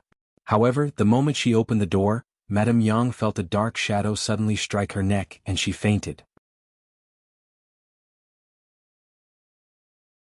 Chapter 1379. At the far end of the corridor, under the moonlight, a petite and perfect figure walked out of the bedroom. Yun Jian was the one who had knocked out Madame Yang and Mu Ro. As for the banging sounds and the slightly rough groans, Yun Jian and Mu Ying had grabbed the men dressed as beggars and stuffed large pieces of tissue into their mouths. Then, afraid that Madame Yang and Mu Ro would not believe them, she would kick the men every few seconds. This was the reason for the banging sounds. Madame Yang had thought it was strange, but she did not care. In the end, they were tied up by Yun Jian. Aunt and cousin, why did they do this to us? Mu Shuang was a little shocked, but she did not show any signs of being unable to accept it. On the contrary, Mu Shuang's ability to accept it was beyond imagination. They're so bored that they're waiting for me to return the favor. Yun Jian dragged Madame Yang and Mu Ro into the bedroom. In the bedroom, 5 or 6 men dressed as beggars loosened the tissue in their mouths and begged Yun Jian for mercy. Oh my God. I was wrong. It's all their fault. They paid us 5,000 yuan to do this. It's them, it's all their fault. Let us go. We'll do anything you ask us to do. Please don't call the police. The 5 or 6 men who were dressed like beggars did not say anything. Madame Yang and Mu Ro had paid them 5,000 yuan to do this. Not only would they get money, but they would also get to sleep with delicate and clean female students. This was a very good deal. Oh, the 3 of us are only worth 5,000 yuan? Yun Jian hooked her chin with her thumb and index finger. She looked at the 5 or 6 men dressed as beggars lazily and then smiled playfully. This smile was slightly strange and it gave people a creepy feeling just by looking at it. These 5 or 6 men dressed as beggars were shocked by Yun Jian and Mu Ying's frightening skills. Especially Yun Jian. When the 5 or 6 men dressed like beggars entered the house, they couldn't even cry for help. They were tied up by Yun Jian and Mu Ying and their mouths were covered. Anything. Yun Jian narrowed her eyes when she heard the words of the 5 or 6 men dressed as beggars. Right. Sister. Can we call you Big Sister? Sis, please let us go. We are really innocent. These 5 or 6 men dressed like beggars were afraid that they would make Yun Jian unhappy, so they shouted one after another. It's not that I can't let you go. I'll give each of you 10 cents. Drag these 2 women into the woods. Just do whatever they wanted you to do to us. Yun Jian, who had been sitting lazily on the bed, stood up and looked at the men with narrowed eyes. At the same time, Yun Jian took out 6 10-cents from nowhere. Then, she clasped her hands and threw the 6 10-cents in front of the 6 men. Yang Shi's and Mu Ro's prices were only worth 60 cents. The 6 men were scared silly. They didn't know why, but Yun Jian's aura and her gesture of taking out 60 cents from nowhere scared them out of their wits. Mu Ying, untie them, Yun Jian said with pursed lips. Hearing this, Mu Ying stepped forward and untied the ropes on the 6 men. Let me give you a piece of advice. You'd better do your jobs obediently. Otherwise, don't appear in Min City in the future. Otherwise, Yun Jian didn't finish her sentence. The 6 men were staring at Yun Jian in unison. They were obviously scared stiff. However, Yun Jian curled her lips slightly and said, Don't look at me like that. I know that you are from Min City and can't leave Min City. Do your jobs well and pretend that nothing happened today. Yun Jian's words made the 6 men's eyes widen again. Chapter 1380. If one were to ask Yun Jian how she knew that these 6 men were residents of Min City and that it was impossible for them to leave the city, the answer was neither simple nor difficult. It was a secret. Oh my God. We'll definitely do as you say. We'll listen to you. We'll listen to you. One of the men was so frightened by Yun Jian's words that he thought that Yun Jian was psychic. He was so scared that he almost peed in his pants. Throw these 2 lumps out. Yun Jian pointed at Madame Yang and Mu Rou on the ground. Because the 6 men were afraid of Yun Jian, they quickly dragged Madame Yang and Mu Rou away and really brought them to the forest. Mu Shuang, who had recovered from her shock, pursed her lips and said, "Does this count as first aunt cheating on first uncle? Maybe?" Yun Jian tilted her head slightly at Mu Shuang and said these 2 words softly. 10 minutes later, Yun Jian, Mu Ying, and Mu Shuang were lying on the bed in the bedroom again. At this moment, there was a sudden commotion downstairs, followed by a series of sirens. Mu Ying and Mu Shuang, who had just fallen asleep, sat up straight when they heard the sirens. Mu Ying sat up straight on the bed and explained to Yun Jian as she got off the bed, "This is the siren of our Mu family. It will only sound when something big has happened. Gather at the front hall." "Sister Mu Ying, did something really happen?" Mu Shuang asked fearfully. At the same time she got off the bed and put on her shoes without slowing down. Yun Jian narrowed her eyes slightly. Mu Shuang was used to wearing long pajamas, so she had to wear a pair of pants under her dress. Yun Jian and Mu Ying had developed the habit of wearing normal clothes when they slept. This way they could just get out of bed and leave if something happened. Mu Shuang was also nimble. After Mu Shuang put on her pants, the 3 of them went downstairs without even changing out of her pajamas. Downstairs, in front of the hall, the whole family ran out in their pajamas when they heard the sirens. "Dad, Mom. What's the matter?" Mu Shuang shouted at a middle-aged man and woman who were not far away from him. Take the children and leave quickly. It's a killer who's after me." Grandpa Mu stood in front of everyone and Grandma Mu was beside him. Old Master Mu calmly spoke to his second son, Mu Ying's father, Mu Hong. "Dad, what about you?" Mu Hong's face darkened when he heard that it was an assassin. Then he asked anxiously. "The children are more important. Evacuate with the children first." Grandpa Mu clenched his fists and shouted at Mu Hong, "Quick! Go now." Mu Hong turned around and asked the children to leave with him. "My wife and Ruru are missing? Where did they go? Where did they go?" Grandpa Mu's eldest son, Mu Feng's voice could be heard from upstairs. "Go first. You guys go first." Grandpa Mu urged Mu Hong again when he saw that the situation was not good. Bam! Just then the door was kicked open and a group of killers swarmed in. The leading killer only had one eye. At this moment, the leading killer was staring straight at old Master Mu. He laughed cruelly and said, "Today is the day that the Mu family will be exterminated. Don't even think about escaping." "Grandpa." Mu Rue wanted to go forward, but he was stopped by Grandpa Mu. "Lone Wolf. You're Lone Wolf, number 9 on the killer ranking." Grandpa Mu suddenly thought of a code name when he saw that the leading killer only had one eye. His face changed drastically. If he was alone today he could still deal with them. But today he had a whole family behind him. And a group of children. Moreover, Grandpa Mu was not as strong as he was when he was young. All of you must die," Lone Wolf shouted. Just when he was about to wave his hand to order the killers behind him to kill everyone at the scene. Chapter 1381. This sharp and straightforward female voice sounded like the heavenly voice of the Grim Reaper in everyone's ears. Especially old Master Mu, he was ready to fight to the death with this group of senior killers. He just wanted to buy time for the children to leave. The Mu family could not be destroyed. The children could not be implicated. This was what old Master Mu was thinking now.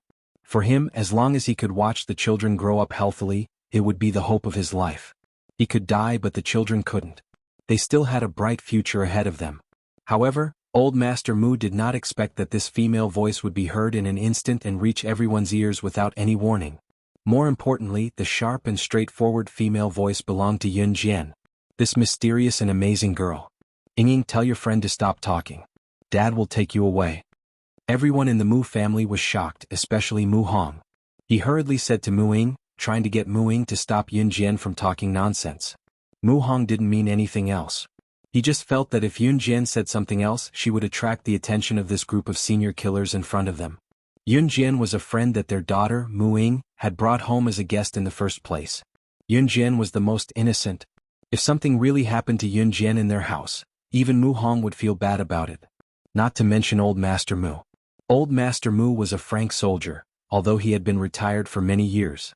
If anything happened to Yun Jian, who was a guest in his house, Old Master Mu was the kind of person who would sacrifice his own grandson.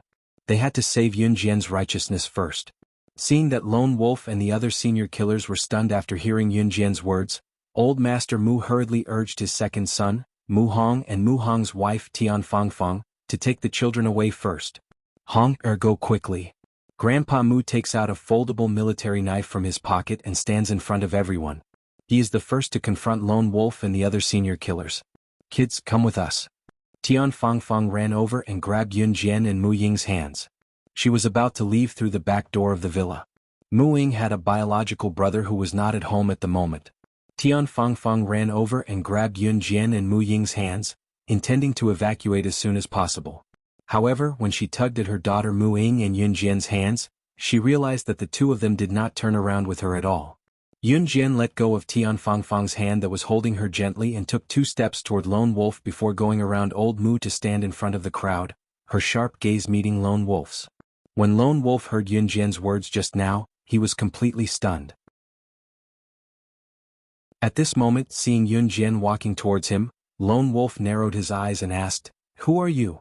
Seeing that Yun Jian was not willing to leave and was about to walk up to them, Mu Rui was so angry that he almost vomited blood.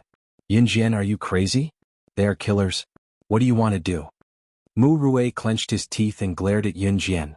He looked like he was exasperated with her failure to live up to his expectations, as if he wanted to tear her into pieces. Mu Rui had already found her an eyesore when she was behaving mysteriously earlier. But what about Yun Jian? This time she did not listen to his advice and walked up to Lone Wolf directly. Lone Wolf. He was ranked 9th on the list of killers. They could not defeat him. Therefore they could only choose a way to escape. But what about Yun Jian? She actually stood out to make trouble. Ruith her, take her away. This is my own business. Seeing that Yun Jian was standing in front of Lone Wolf, Grandpa Mu panicked and shouted at Mu Rui. When Mu Rui heard this, he wanted to say, "Who the hell would save her?" However, when he heard that Yun Jian had already drawn a beautiful red arc and was facing Lone Wolf, she simply said something that made everyone present dumbfounded again. Lone Wolf was shocked on the spot. Chapter 1382. Not only Lone Wolf but the assassins behind him were dumbfounded by Yun Jian's baffling reply as well. Old Master Mu, who stood behind Yun Jian, was shocked as well. He was not the only one who was taken aback. Everyone in the Mu family who stood behind Old Master Mu sucked in a breath as well. What did Yun Jian mean by what she said now? What do you mean? Even Mu Rui, who had been so aggressive just now, asked Yun Jian with a trembling voice. Mu Rui didn't even know why he was trembling. Mu Rui felt that Yun Jian was even more mysterious.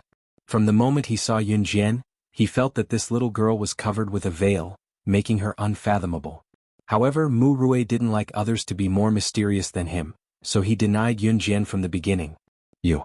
Lone Wolf had an ominous feeling. He felt that he had offended someone he shouldn't have. Sure, it's better not to say some things.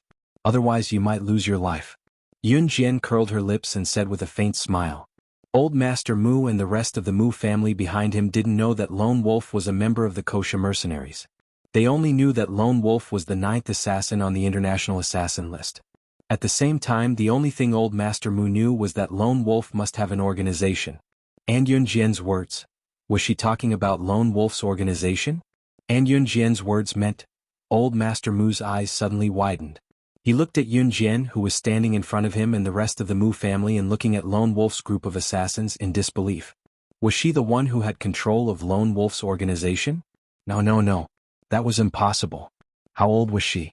If it was her, she wouldn't have been able to go to the military academy. Grandpa Mu shook his head again and dismissed his unrealistic imagination.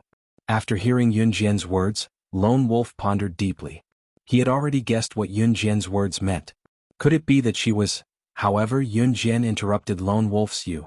Her following words made Lone Wolf completely abandon his desire to stand out. She is. Seeing that Lone Wolf's expression did not change, but a trace of fear flashed across his eyes, Yun Jian only smiled slightly. Lone Wolf was indeed a member of the kosher mercenaries. With a slight smile, Yun Jian looked at Lone Wolf and suddenly changed her tone. She asked him in fluent Hindi, "How is the organization doing recently?" When Lone Wolf heard that Yun Jian was deliberately talking to him in a foreign language, his eyes flickered. He was stunned for a moment before he came back to his senses. He glanced at Yun Jian and then spoke in the same fluent Hindi. "The organization is doing well." "Aha." Yun Jian nodded and then said in Hindi, "When you go back, ask Mad Dragon to wait for us in the Amazon forest." When Yun Jian said this, Lone Wolf was stunned again. He then nodded blankly. "Aha." Mad Dragon was the god of war, ranked 3rd on the International Secret Agent ranking. He had just been poached by Yun Jian from the Enhan organization to the Kosha mercenaries. His status was extraordinary as soon as he joined. Seeing that Yun Jian knew so much about the Kosha mercenaries, Lone Wolf was sure that Yun Jian was the god in his heart. "Alright, it's fine. You can leave now. Don't appear here again." This sentence was said in Chinese. Yun Jian waved at Lone Wolf after she finished speaking. Lone Wolf obediently turned around and left with the group of high-level assassins. Seeing this scene, Grandpa Mu and everyone in the Mu family were stunned. What was going on? Didn't this group of assassins say that they were here to destroy the Mu family? Why were they sent away by Yun Jian with just a few words? Chapter 1383. Rather than saying that Lone Wolf had obediently left with a group of high-level hitmen, it was more like Lone Wolf and the group of high-level hitmen had disappeared as quickly as they could, as if they had encountered something terrifying. For a moment, the surroundings fell into silence again. It was eerily quiet. The people around were all dumbfounded. They all stared at Yun Jian and opened their mouths, but no words came out. Those few high-level hitmen in addition to their leader Lone Wolf. Lone Wolf was ranked 9th on the international hitman rankings. Just because of a few words that Yun Jian said, did they run away with their tails between their legs? In the end, it was Old Master Mu who broke the silence. Even Old Master Mu, who was used to seeing all kinds of strange things, was stuttering in disbelief. "They won't come back. You can sleep peacefully." Yun Jian yawned slightly, then turned around and waved at Mu Ying and Mu Shuang, intending to go upstairs to sleep. Old Master Mu and the rest of the Mu family, who were facing the threat of being wiped out, stared blankly at Yun Jian as she waved at Mu Ying and Mu Shuang to go upstairs. When Yun Jian, Mu Ying and Mu Shuang's figures disappeared from sight, Old Master Mu and the rest of the Mu family swallowed a mouthful of saliva. "Grandpa, who the hell is she? And are those hitmen really not coming back? Should we leave? Otherwise, what if they come back?" You can't take what she said seriously. Mu Rue still didn't believe Yun Jian's words. However, Mu Rue was interrupted by Old Master Mu before he could finish his sentence. "Seeing is believing. The truth is right in front of us. Or you better calm down. You have to give in to her when you see her in the future. Don't blame me for not reminding you.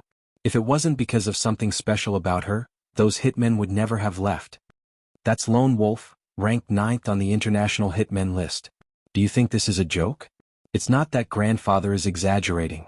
If it wasn't for her today, our Mu clan without Xuanshu would definitely not be able to escape the calamity of being exterminated. So, all of you better remember this clearly. From today onwards, she is our family's great benefactor. Grandpa Mu gritted his teeth and said each word solemnly. The she here was naturally referring to Yun Jian. Everyone in the Mu family responded, but in fact, everyone was amazed by Yun Jian's previous actions. The night passed uneventfully. However, as the eldest son of the Mu family, Old Master Mu's eldest son, Mu Feng, couldn't sleep the entire night. Because his wife and daughter had gone missing. Even the rest of the Mu family didn't have a good night's sleep. One by one they ran out to look for her. It was not until 4:45 a.m., when the sun had already risen from the east, that they found Madame Yang and Mu Ro in a small forest not far from the Mu residence. When they found them, Madame Yang and Mu Ro were still unconscious, but their clothes were nowhere to be found. Moreover, there were traces of being molested all over their bodies. Anyone with a discerning eye could tell what had happened with a single glance. The two of them only had a piece of clothing covering their bodies, but it couldn't cover their shame. At this moment, Yun Jian was sitting in Mu Ying's bedroom, fanning herself with a huge electric fan. Mu Shuang and Mu Ying were playing poker with Yun Jian. No. Who did it? Who did it? No. Sitting in Mu Ying's bedroom, she could hear Mu Feng's heart-wrenching screams coming from downstairs. His daughter and wife were both. If Mu Feng could still keep his composure at this time, it would be illogical. Yun Jian reached out and gently caressed her ears. Then she looked up at the huge clock hanging on Mu Ying's bed. The clock's minute hand was pointing at 6:30 a.m. She got up and told Mu Ying and Mu Shuang, "It's 6:30 a.m. I should go." Then Yun Jian turned to tell Mu Ying, "See you tomorrow in Longmen City." Both of them would depart for the Amazon forest tomorrow. Okay. Mu Ying nodded at Yun Jian. Chapter 1384. At 7 in the morning, Yun Jian prepared her luggage and left the Mu residence to return to Longmen City. Just as she was about to head downstairs, Yun Jian's phone rang. Yun Jian's eyes flickered as she took out her phone to check, only to see a caller ID glaring on the screen. My dearest hubby, mobile phones in 1999 did not have the functions of modern smartphones. Mobile phones back then were similar to old-age phones now, but the picture quality was much worse than old-age phones now, and they were usually black and white. Although it was called a black and white screen, the black color did not look like normal black. Yun Jian's gaze shifted slightly when she saw the caller ID. Mobile phones back then were not as good as they were now, but they could already be used as a caller ID. It was CE who added the caller ID and did not allow her to change it. He had actually secretly told her something before he left. He said that if she changed the caller ID he would kiss her the next time he saw her. He even said that he would cough. Just as Yun Jian thought about it, Mu Shuang hopped down from the bed and went to Yun Jian. As she hopped down, Mu Shuang asked with a chuckle, "Jie, who called you?" As she spoke, Mu Shuang went to Yun Jian and peeked at the phone in Yun Jian's hand. 6 words were written on it. "My dearest hubby, Jie, are you in a relationship?" Mu Shuang straightened in shock. Girls in the past did not date so openly like now. Dating was no longer a rare thing now. However, it was rare for people in the past to be in a relationship. Of course, at that time, girls also dated, but at that time teenagers didn't date as openly as they did now. "I'm married." Yun Jian's words were shocking. Bang. Just as Yun Jian finished, Mu Ying flipped off the bed. Mu Ying stood up without even a grunt of pain. She stared at Yun Jian blankly, not caring that she had accidentally flipped off the bed and landed on the floor, causing a bump to swell up. "You're married? Really?" Mu Ying looked at Yun Jian with a rare look of surprise. She had thought that Yun Jian would be a loner like her, living in the same environment as when she was young. She might even live alone for the rest of her life. Mu Ying did not expect Yun Jian to be married. "Country R's marriage certificate." "I'm married," Yun Jian answered the call after that, leaving Mu Ying and Mu Shuang in shock. Siyi's rich male voice rang from the other end of the phone. "Xiao Jian." Siyi's voice was indescribably seductive. It was the kind of feeling that just by listening to his voice, one would feel that he was indescribably handsome. Hearing this, Mu Shuang's eyes lit up. Of course, it wasn't out of envy or jealousy, but out of pure curiosity. Yun Jian replied softly. Her soft voice made Ce have the urge to drop whatever he was doing and run over to press her down on the bed. "You're going to the Amazon?" Ce asked dully. Yun Jian answered again. It was not surprising that Ce knew that she was going to the Amazon forest. Lone Wolf would definitely listen to Yun Jian and pass the message to Mad Dragon when he got back. Mad Dragon was originally a member of Ce's and Hun group. Even if he left in Hun group, he would definitely tell the truth to Ce after finding out about the relationship between Ce and Yun Jian. "Why didn't you ask me to go to the Amazon forest? Why did you ask Mad Dragon to come along?" Under Mu Ying and Mu Shuang's curious gaze, Ce's words came from the other end of the phone and were heard clearly by everyone present. The domineering voice with a hint of sweetness almost made Mu Shuang clap. Chapter 1385. Mu Shuang loved the feeling of pairing someone as perfect as Yun Jian with a man who was equally perfect.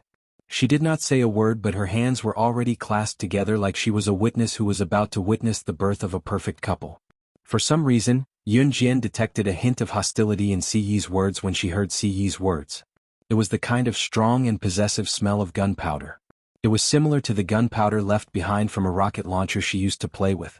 "You don't have to come since you're so busy," Yun Jian said in the next second after pressing her lips together. Just as Yun Jian said that, Ce's muffled voice came from the other end.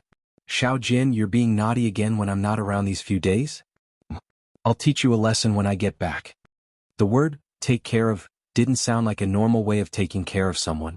It sounded more like the tone of a couple flirting. There was also a sense of longing that made one's imagination run wild. Mu Shuang grabbed a pillow and buried her head in it when she heard that. She did not hear what Si said to Yunjian. She was still young, she did not want to get a needle's eye.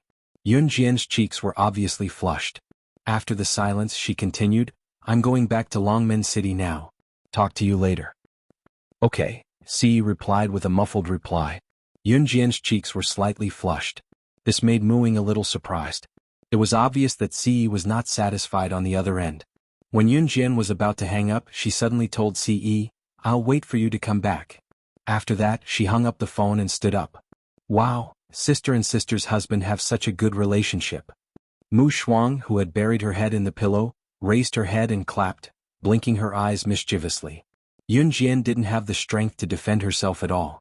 Yunjian blushed and then said to Muing and Mu Shuang, I'm leaving first. Then she picked up her school bag and walked out of the door. Hihi, sister is blushing. After Yunjian left, Mu Shuang smiled at Muing. Yunjian did not hear what she said. The bus ride from Min City to Longmen City took about an hour or two. It had been a month since she returned to Longmen City. When Yunjian arrived, it was just past 9 in the evening. Qin Yiru was still at work. Qin Yiru had quit her job for a while and had been a housewife at home for a long time. However, she suddenly felt that there was no social zone to be a housewife at home. If one did not go out, one would not know the outside world at all. In addition, she stayed at home and her children had gone to school. Although she would go out to train, she did not know many people and had nowhere to go. Although Mrs. Yang and Qin Yiru got along quite well previously, it was unrealistic for her to be with Mrs. Yang all the time. Considering her social circle, Qin Yiru went to look for another job. This time, Qin Yiru found a job as a florist. A monthly salary of 800 yuan was considered pretty good for a florist in 1999. It was not like being a floor sweeper in Yunjian's new cruise. Most importantly, it was quite relaxing to be a florist, so Qin Yiru was working in the florist now. The florist's employees were mostly middle-aged women in their 30s or 40s. It was the biggest florist in Longmen City and occupied a large area. Qin Yiru was chatting with a woman of her age who was arranging flowers. This woman, who was the same age as her, came from a decent family. Like her, she was also looking for a social circle.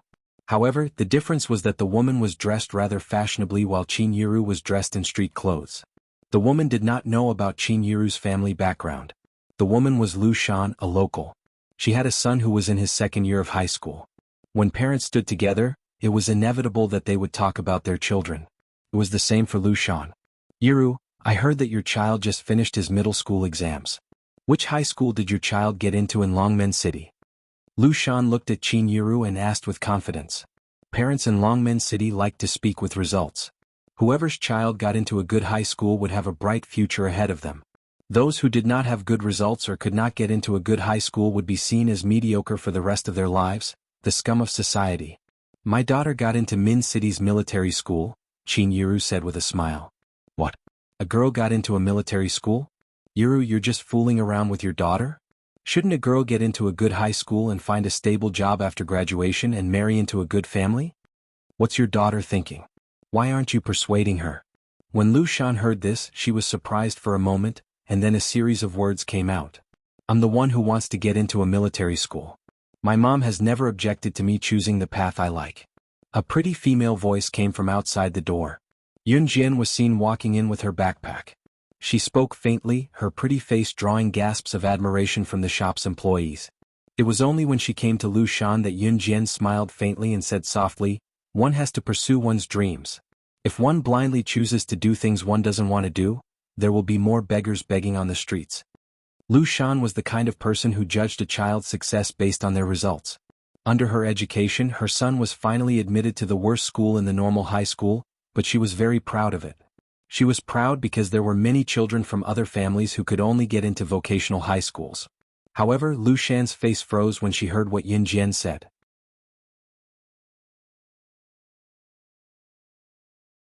Chapter 1386. Mom, what time do you get off work? While Lu Shan's expression stiffened, Yunjian had already come to Qin Yiru and asked her softly. It's 10:30. There's still an hour and a half to go. Shall Jian go home first? I'll make lunch for you later. Qin Yiru said as she went to Yunjian with a bouquet of untrimmed flowers. She put the flowers down and circled around Yunjian before Qin Yiru commented with a frown. You didn't get tanner from the military training this month, but you've gotten thinner. I'll buy more meat for you to nourish your body today. Chinyiru said worriedly. Her daughter was already skinny, but after a month of military training, she had gotten even thinner. Chinyiru's heart ached for her daughter. Mom, I didn't lose weight. I weighed myself when I came back and I gained a catty, Yunjian said as she rubbed Chinyiru's slightly rough hand. In fact, Yunjian had really gained weight. Height and weight were measured at the beginning and end of military training.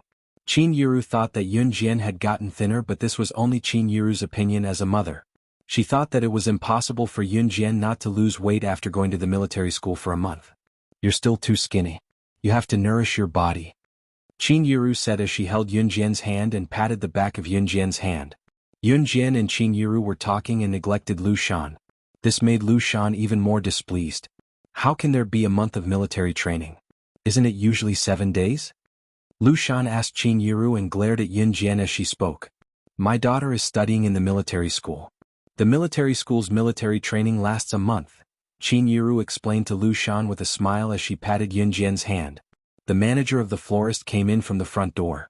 The manager of the flower shop was quite young. She was only in her 30s. It was said that the manager, the woman named Wen Min, had opened the shop when she was in her 20s. It had been more than a decade since she opened it, growing from a small florist shop to the biggest one in Longmen City. Wen Min was no doubt a capable person. Wen Min came in from outside and went to Chinyiru to tell Chinyiru and Lu Shan. Don't be in a hurry to leave after work. I'll treat all the employees to lunch at the restaurant nearby. If you have family members at home who need you to go home to cook lunch, you can call your family members over for lunch. Wen Min was a very gracious manager. Considering that many of the employees in the store needed to rush home to cook lunch for their children or husbands, she simply asked the employees in the store to call their families over for lunch. Wen Min was surprised to see Yunjian before she turned to ask Chinyiru, "Is this your daughter? She's really pretty. Remember to bring her over for lunch later." Wen Min said and left after exchanging a few pleasantries with Chinyiru. Chinyiru did not refuse. Since the manager had said so, Chinyiru could only tell Yunjian, "Xiaojian, go sit on the bench over there for a while. Come have lunch with me later." There was no one at home since the children were in school, so Chinyiru told Yunjian.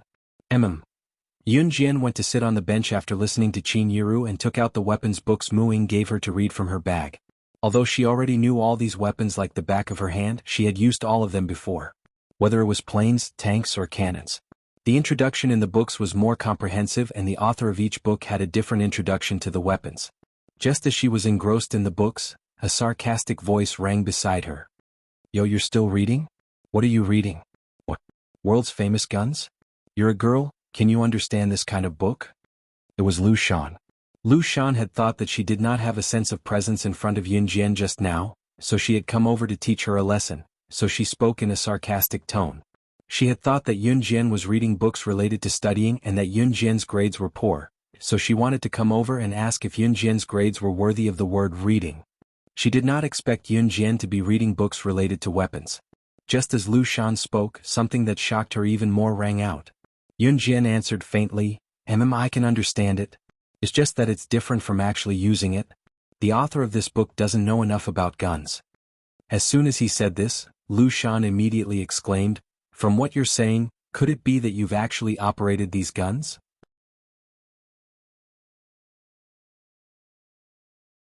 Chapter 1387. Yunjian's words left Lu Shan's mouth agape, slightly stunned. When she regained her senses, Lu Shan continued, How could a teenage girl like you have touched a real gun? What's with the latest gun? Don't tell me you've touched one in your dreams. You're saying that these guns are outdated. At this point, Lu Shan could not help but add, the person who wrote this book has studied it thoroughly. The person who wrote the book had done his research. How could he not know about handguns? How could a little girl like you be spouting nonsense? I see that your mother is usually serious and proper. Why is a little girl like you full of nonsense? Lu Shan walked over to lecture Yunjian. And now she had indeed achieved her goal. Catching the chance, Lu Shan lectured Yunjian fervently. With that, Yunjian narrowed her eyes. Yunjian ignored Lu Shan. She walked over and zipped up her bag, holding the book in one hand and the bag in the other. Then she walked to the bench on the other side and sat down. She put down her bag, flipped open the book and continued reading. She moved to another spot, but she did not bother with the talkative middle-aged woman. Some of the female staff around them saw this and covered their mouths in amusement. This young lady is interesting. A female staff chuckled and turned to look at where Chin Yuru was a distance away. She then called out to the woman who had gone far away, "Miss Chin, I'm sorry, Miss Chin. Yuru, your daughter is interesting." Chin Yuru did not fully understand her shout and did not react for a while. Lu Shan stomped her feet angrily and walked toward Yun Jian. However, just as Lu Shan took 2 steps toward Yun Jian, there was a sound from the florist's entrance. A man's voice called out to Lu Shan. "Mom, I'm not feeling well today, so I took the day off. My younger sister insisted on looking for you, so I brought her here." Lu Shan had a son and a daughter. Her son was in his 2nd year of high school and her daughter was only 4.5 years old. Her mother-in-law was taking care of her at home. Hearing her son's voice, Lu Shan hurriedly turned around and saw her son, Ning Xing, standing there impatiently. "Mom, Mom." Her daughter, little Yuan, ran over and ran into Lu Shan's arms. It was still a school day. Ning Xing had taken the day off not because he was not feeling well, but because he had agreed to go shopping with his girlfriend. He had brought his younger sister, little Yuan, here to cover up his actions. However, Ning Xing did not expect to see such a scene. A young girl around the age of 16 lowered her head slightly, her long and narrow eyelashes fluttering up and down. She sat quietly on the rest bench, quiet, but so beautiful that no one could ignore her existence. Ning Xing's restless mood immediately turned for the better. "Mom, what's the work? I'll do it for you." Ning Xing hurried to Lu Shan, wanting to show off in front of Yun Jian, so he spoke to Lu Shan proactively. "I'll get off work soon, so I'm almost done with my work," Lu Shan said and placed little Yuan on the floor. She glared at Yun Jian before patting little Yuan's hand and telling her, "You're right. Go play with that big sister over there. Be good. She's very nice. She'll play with you." Lu Shan knew that her daughter, little Yuan, liked to wreak havoc, so she revealed a sinister smile. Sure enough, little Yuan quickly ran over and said to Yun Jian, "Big sister, I'll play with you." As she spoke, little Yuan grabbed Yun Jian and placed her bag beside her without asking for her permission. Her bag was unzipped as she had changed books just now. When little Yuan grabbed the bag, all the things inside fell out. Lu Shan thought that her scheme had succeeded.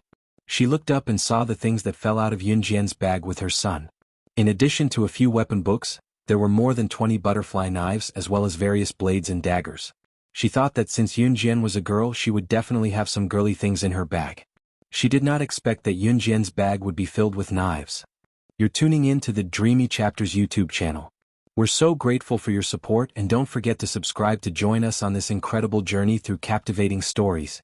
Your generosity through donations truly makes a world of difference, as it's the primary source of revenue that allows me to expand and enhance this channel for you. Thank you from the bottom of my heart for being a part of this adventure.